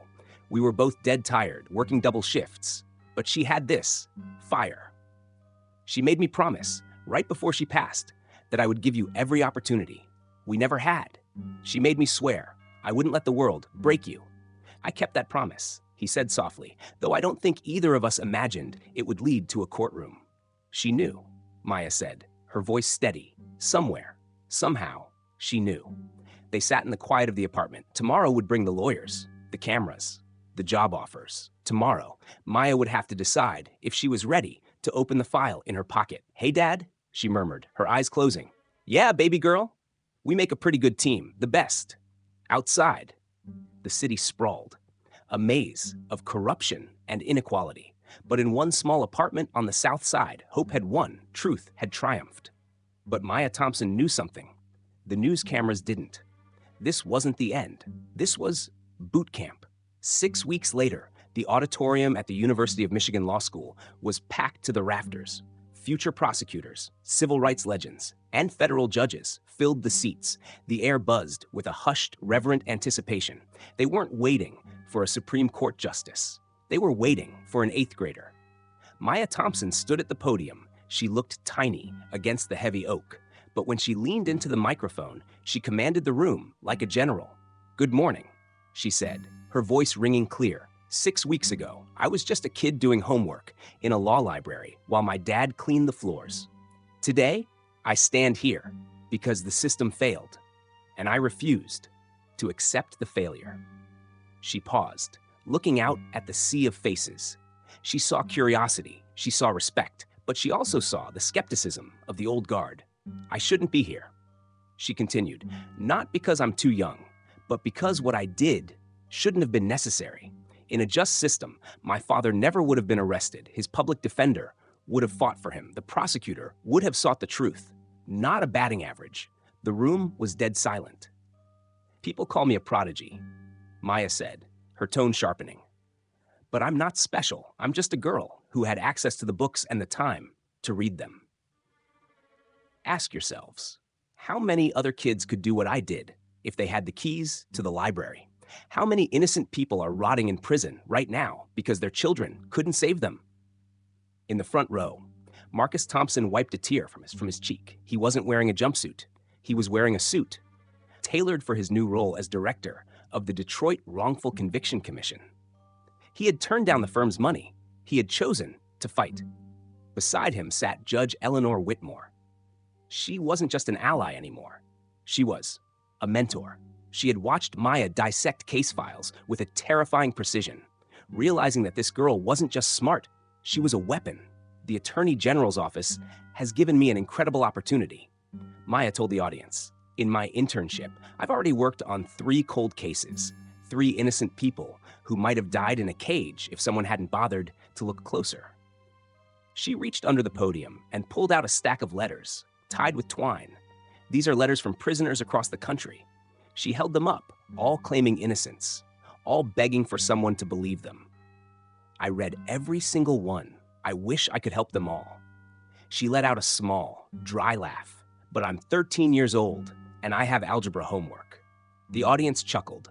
The tension broke just for a moment, so I'm not here to be congratulated. Maya's face hardened again. I'm here to challenge you. Every law student, every attorney in this room. You have more power than you realize. You can be the difference between justice and a statistic. You can choose to see the janitors. You can choose to fight. Maya stepped back from the podium. Applause thundered over her, a standing ovation. But as she walked off stage, she wasn't looking at the crowd. She was looking at the man standing in the wings. It was the man in the gray suit. He nodded once, barely perceptible, a phone pressed to his ear. Maya walked past her father, past the judge, straight to him. Did you get it? Her voice went low. We did. The man's tone was flat. The new evidence you found in the archives, it checked out. The ballistics report was falsified. So he walks? The governor is signing the Exxon AY shun order right now. Maya let out a breath, like she'd been holding it for weeks. That was one life, saved. But there's a problem. The man's expression went grim. When we pulled the thread on the lab tech who faked the report, we found something else. A payout. From who? From a shell company, registered in the Cayman Islands. The same shell company that was paying Richard Whitmore III. Maya froze. The applause in the auditorium faded into background noise. It's bigger than the law firm, isn't it? Much bigger. Whitmore was just a middleman. We're dealing with a syndicate. Mas and Maya, they know you're looking. He handed her a new file, thinner, a black folder, no label. This is the next name on their list. If we don't get to him first, he's dead by morning. Maya took the folder. Then she looked back at her father, beaming with pride, shaking hands with the dean. He looked so happy, so safe. She looked down at the file in her hand. I have a math test tomorrow, I know. The man didn't blink. Can you do both? Maya Thompson smiled. The same dangerous smile she wore when she cross-examined a federal prosecutor. Watch me. We ended with Maya taking a new case file from a man in the shadows, promising to save a stranger while still passing algebra. People talk about the system like it's a machine. Maya told the hushed auditorium, her voice echoing off the high ceilings. But it's not a machine, it's people. And people make choices. She paced the stage, no longer reading from her notes, speaking from the gut. Last week, I met a woman named Sandra Martinez. She has been in prison for 8 years for a convenience store robbery she physically could not have committed. Her public defender spent 12 minutes on her case. 12 minutes to determine 8 years of a human life. A murmur of disbelief rippled through the law students. When we dug deeper, Maya continued, her voice rising. We found alibi witnesses who were never called. We found security footage that was never reviewed. We found DNA evidence on the cash register that was never tested. She stopped, letting the silence stretch until it got uncomfortable. Sandra has 3 children, Roberto, Sophia, and Miguel. They've spent 8 years in foster care, split up, wondering why their mother left them. They lost their childhood because nobody thought she was worth 13 minutes instead of 12. Maya looked to the front row, straight at her father. Marcus sat beside Judge Eleanor Whitmore, hands folded, eyes shining. My father used to tell me, dignity isn't about the job you have. Maya's voice softened. It's about how you treat people when nobody is watching. For 20 years, he cleaned offices with dignity. When they tried to take his freedom, we fought back with dignity.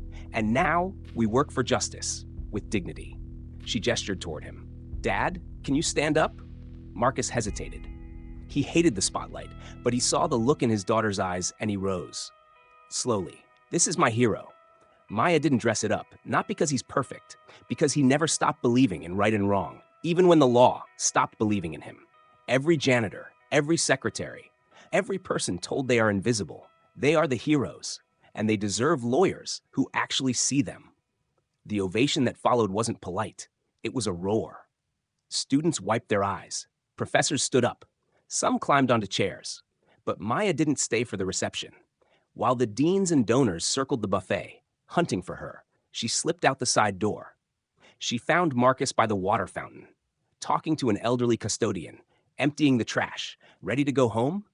Maya tugged his sleeve. Whenever you are, baby girl. They walked to the bus stop in crisp Michigan air. They still didn't have a car. Maya liked the bus. It gave her time to read. Did I do okay? Her voice went small. Suddenly, she sounded 13 again. You changed lives today, Maya. Marcus wrapped an arm around her. But you've been doing that for a while now. They rode home in silence. The city blurring past the windows, two people who walked through fire and came out carrying buckets of water for everyone else.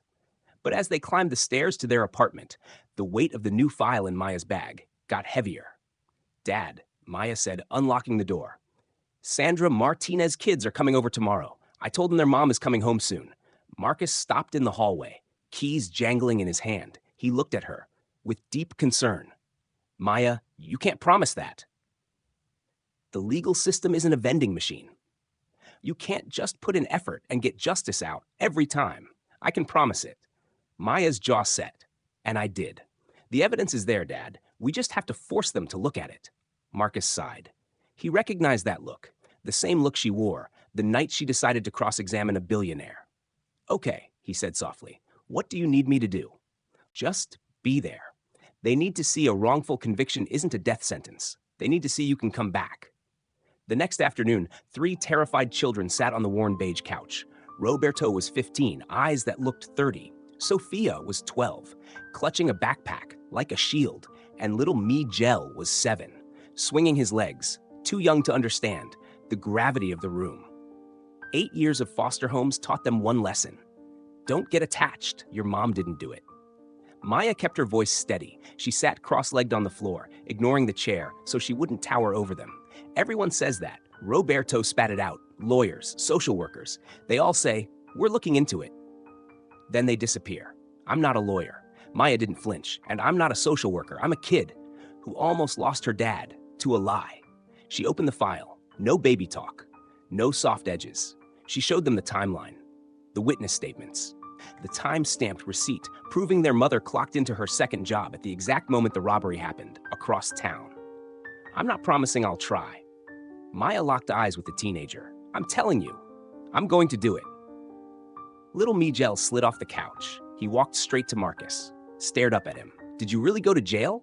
The boy's voice was barely there. I did. Marcus's voice rumbled, low and deep. Were you scared? Every single day. What did you do? Marcus lifted the boy onto his knee. I waited, and I remembered I had someone on the outside, fighting for me. Your mama has someone too. She has Maya, and she has you. Sophia looked at Maya, hope fighting fear on her face. We believe in mama. Then she's already halfway home. Maya let the words land, soft and certain. The next 3 weeks were a blur. Sleepless nights, caffeine, and a kid, turning a case into a weapon. Maya didn't just work it, she weaponized it. She recruited a small army of law students from her speech. They combed through the archives. She launched a social media campaign, #FreeSandra. It trended for 3 days straight. She embarrassed the district attorney's office into reopening the file by leaking the alibi evidence to the press. And on a rainy Tuesday in November, the heavy steel doors of the Huron Valley Correctional Facility opened.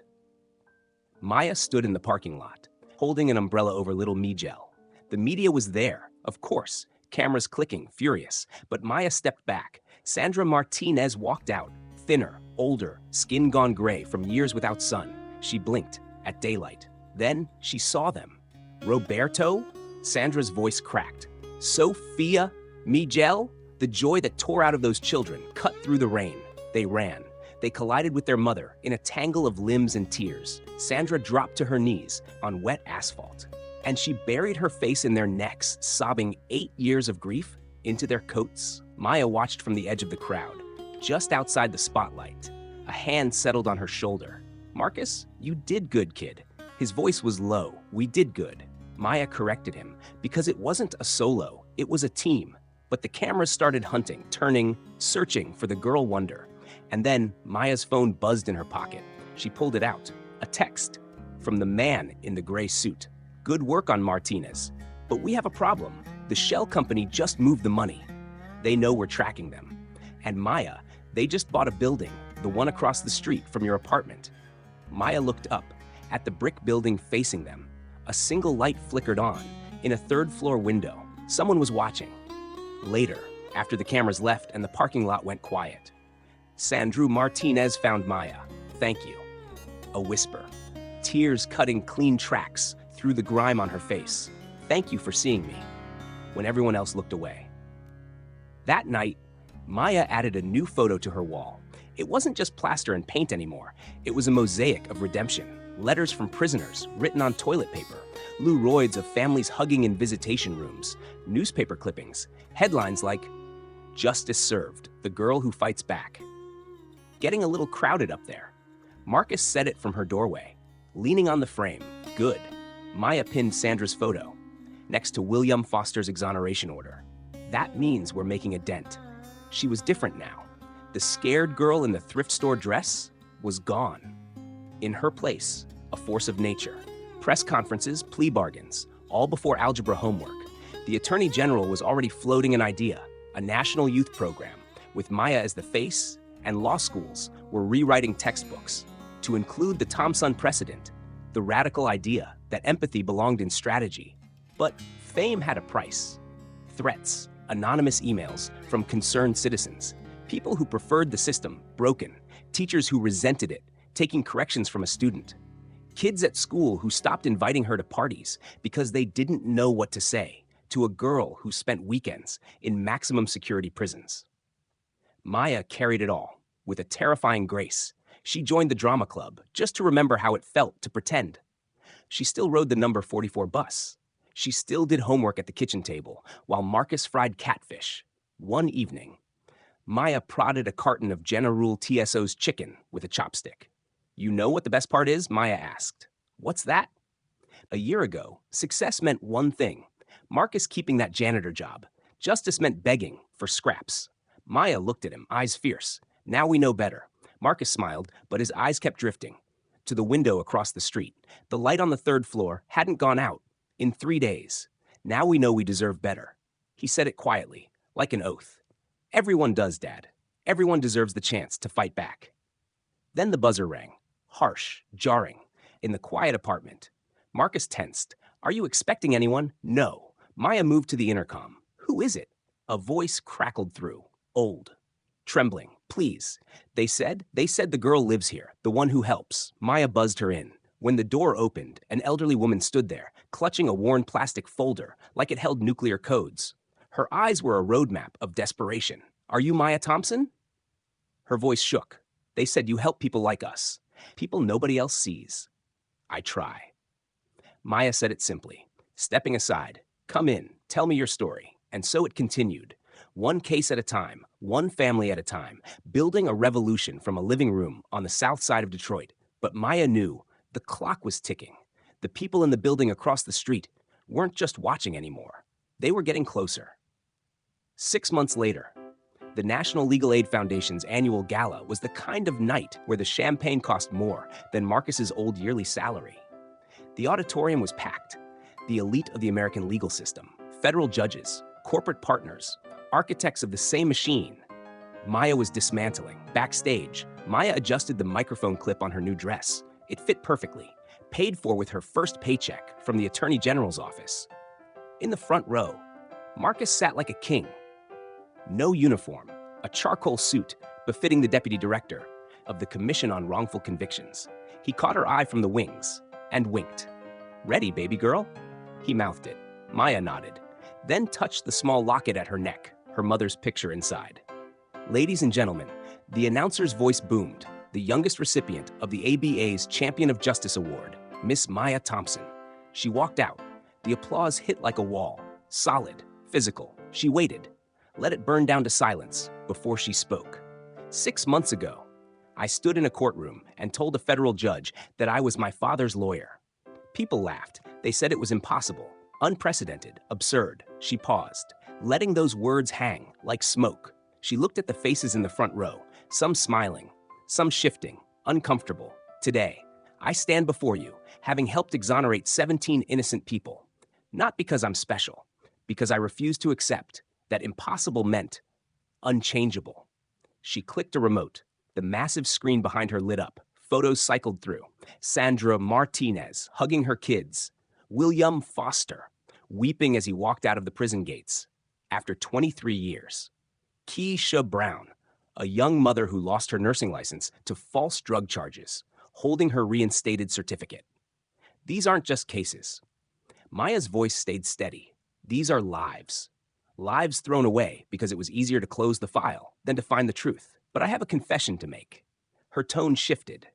A darker key. I didn't do this alone. She looked at Marcus, held him there. I did this because my father taught me that dignity is a verb. It's something you do. And I did this because I realized something terrifying. She leaned into the mic. The system isn't broken. The system is working. Exactly how it was designed to work. Designed to crush people like my father. Designed to protect people like Richard Whitmore.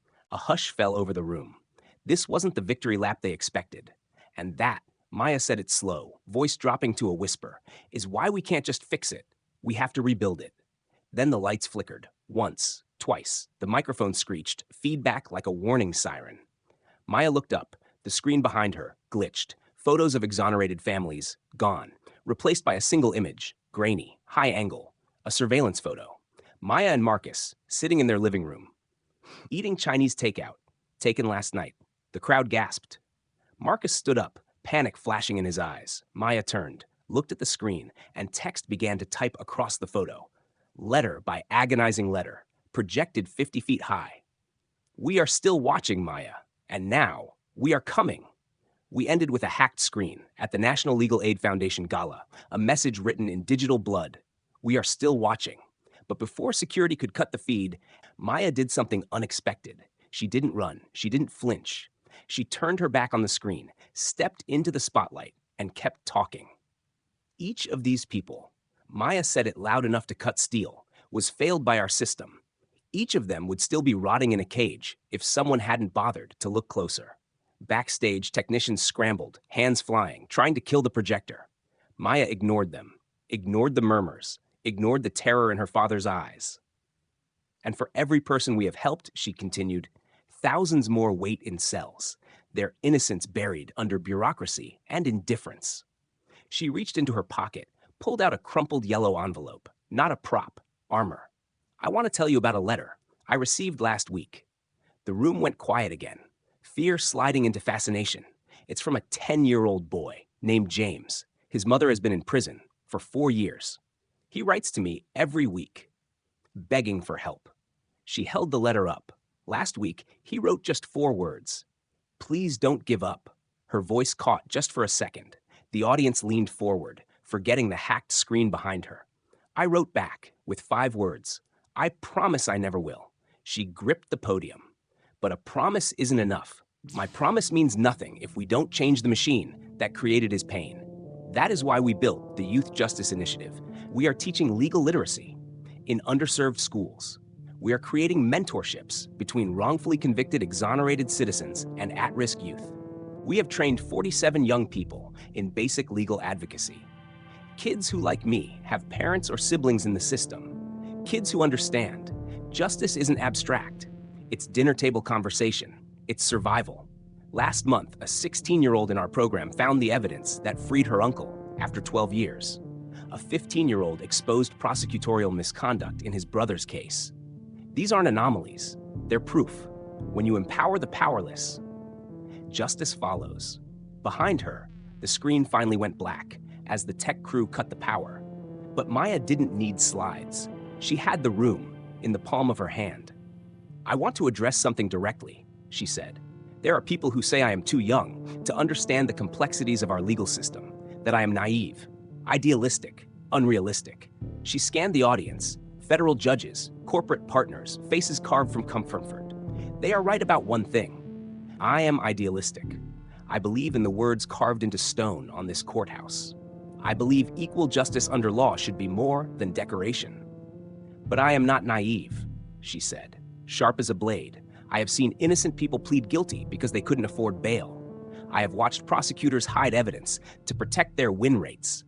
I have comforted children who have spent more time visiting prisons than playgrounds. I know exactly how complex our system is, but complex does not mean unchangeable. The projector suddenly flickered back to life. But the threat photo was gone. In its place, a new image. The infamous shot. Maya at 13, thrift store dress, standing dead still facing down the Whitmore legal team. David versus Goliath. This photo went viral because it looked like a mismatch.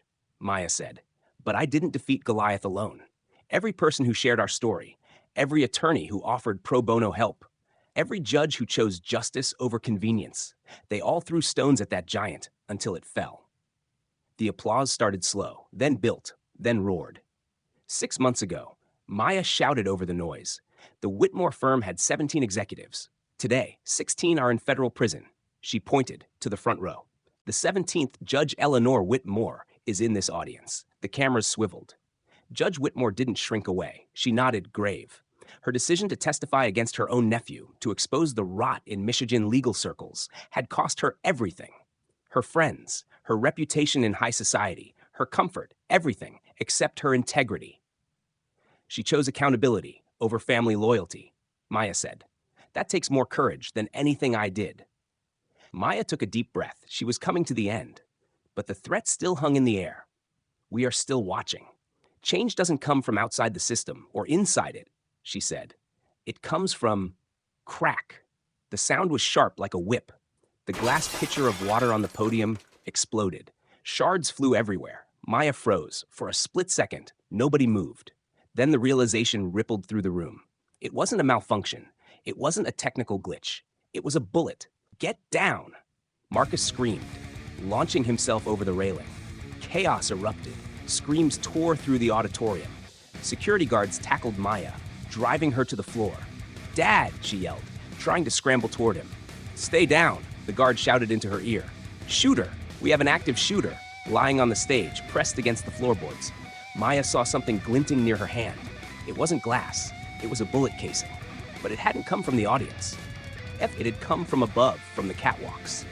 And as the security team dragged her off stage, she saw a figure in the rafters, a shadow in gray. He wasn't running away. He was watching. And he raised a hand to his ear, as if listening. To a command. "We are coming." They weren't warnings anymore. They were here. The auditorium became a blur. Screaming lawyers, rushing security. Marcus Thompson lay on top of his daughter, shielding her body with his own. As the stage lights flared overhead, "Stay down," a guard roared, weapon drawn, scanning the catwalks.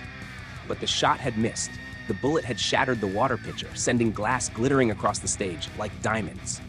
Underneath her father's heavy arm, Maya turned her head. She looked up at the massive screen. The hacked message was still burning there, in jagged red letters. "We are coming." Maya didn't tremble. She didn't cry. She reached out, grabbed a piece of the broken glass and squeezed until it hurt. The pain kept her anchored. They had tried to kill her, and in doing so, they had made their biggest mistake.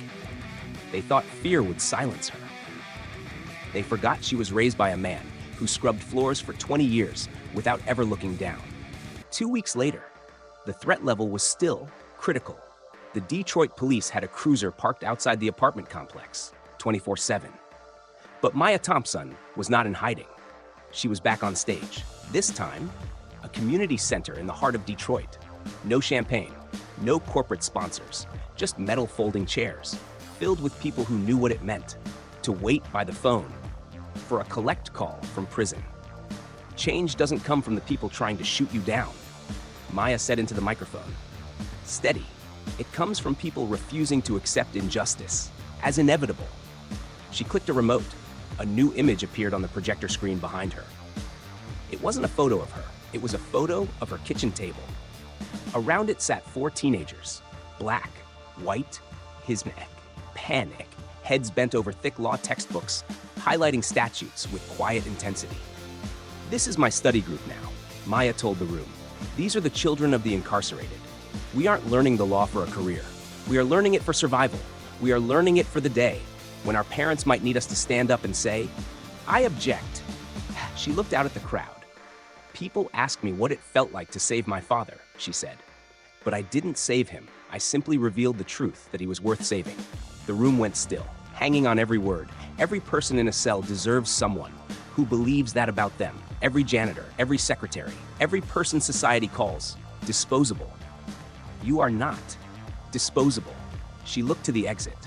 Marcus Thompson stood there, watchful, scanning the room. My father cleaned offices for 20 years. Society said he was invisible, but he raised a daughter who refused to believe that. The applause wasn't polite. It wasn't gentle. It sounded like thunder. It sounded like an army waking up. At the reception afterward, Maya was surrounded. Civil rights leaders wanted selfies. Law students wanted advice. But Maya wasn't looking at them. Her eyes were fixed on a corner of the room. Marcus stood there, speaking quietly to a young woman in a gray maintenance uniform. She gripped a mop handle with one hand and a tissue with the other, weeping softly. Maya excused herself from a state senator and walked straight to them. "This is Aisha," Marcus said. His voice was thick with empathy. "She works the night shift here. Her son was arrested 3 days ago. Grand theft auto. He didn't do it." "Shut!" choked out, looking at Maya with desperate hope. "He was at home with me, but the police, they said his description matched." Maya studied her face, and she saw it. The same fear she had seen in the mirror 3 years ago. The same hollow, bottomless panic. Maya didn't hesitate. She hitched up her dress and sat down right there on the linoleum floor. "Sit with me, Aisha," Maya said, patting the ground. Aisha hesitated, then lowered herself. The keynote speaker and the janitor sitting eye to eye on the floor of a community center. "Tell me everything," Maya said, pulling out her phone to record. "Start from the beginning. Don't leave anything out." Across the room, a journalism student raised his camera. Click. That photo would go viral before morning, more iconic than the courtroom image. Maya Thompson, the bridge between the ivory tower and the basement. Proving justice wasn't about where you spoke, but who you listened to. Will help. Maya promised when Aisha finished. "I can't guarantee the outcome, but I can guarantee we will fight. That's all I need," Aisha whispered. "Just someone to fight." Later that night, city lights blurred past the windows of a modest used sedan, not fancy, but paid for. Theirs. Marcus drove with one hand on the wheel, checking the rearview mirror every few seconds. "Old habits die hard. Proud of you, baby girl," he said, breaking the silence. "Still?" Maya asked, resting her head against the cool glass. "Even though I almost got a shot? Especially then." "You didn't run," Marcus smiled, sadly. "You'll always be my little girl, Maya. But you're a warrior now. Your mama, she's up there bragging to the angels right now." Maya smiled, touching the locket at her throat. "We did it, Dad. We really changed things." "No," Marcus corrected, gentle. "We are changing things." Present tense. Maya nodded. "The work is never done. The people who sent that message, the people watching us, they aren't going to stop." "Good," Maya said. Her eyes hardened as she looked at the Detroit skyline. "Because neither are we." They pulled into their new apartment complex, not luxury. But it had a security gate and an extra bedroom for Maya's growing library of case files. Her phone buzzed in her pocket. Not a threat, this time. A message from the Youth Justice Network. 3 new cases, evidence of tampering in the 5th precinct. "We need eyes on this. Tomorrow is going to be busy," she said, scrolling through the data.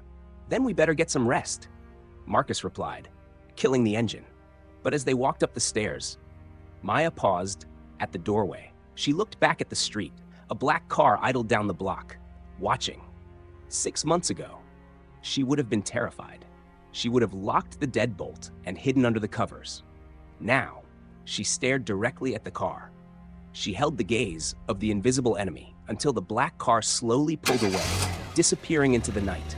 She walked inside. On the kitchen table, next to her algebra homework, lay a stack of letters from prisoners. Next to that, a map of the city, marked with red pins. And next to that, the black folder the man in the gray suit had given her. The system tried to destroy her family. Instead, her family started a revolution. Maya sat down at the table and clicked her pen. One case at a time, one law at a time, one life at a time. At 14 years old, with her father by her side and an army of believers behind her. Maya Thompson was just getting started. The beginning had been unbelievable. The future would be unstoppable. "I object," she whispered to the empty room. And then she turned the page.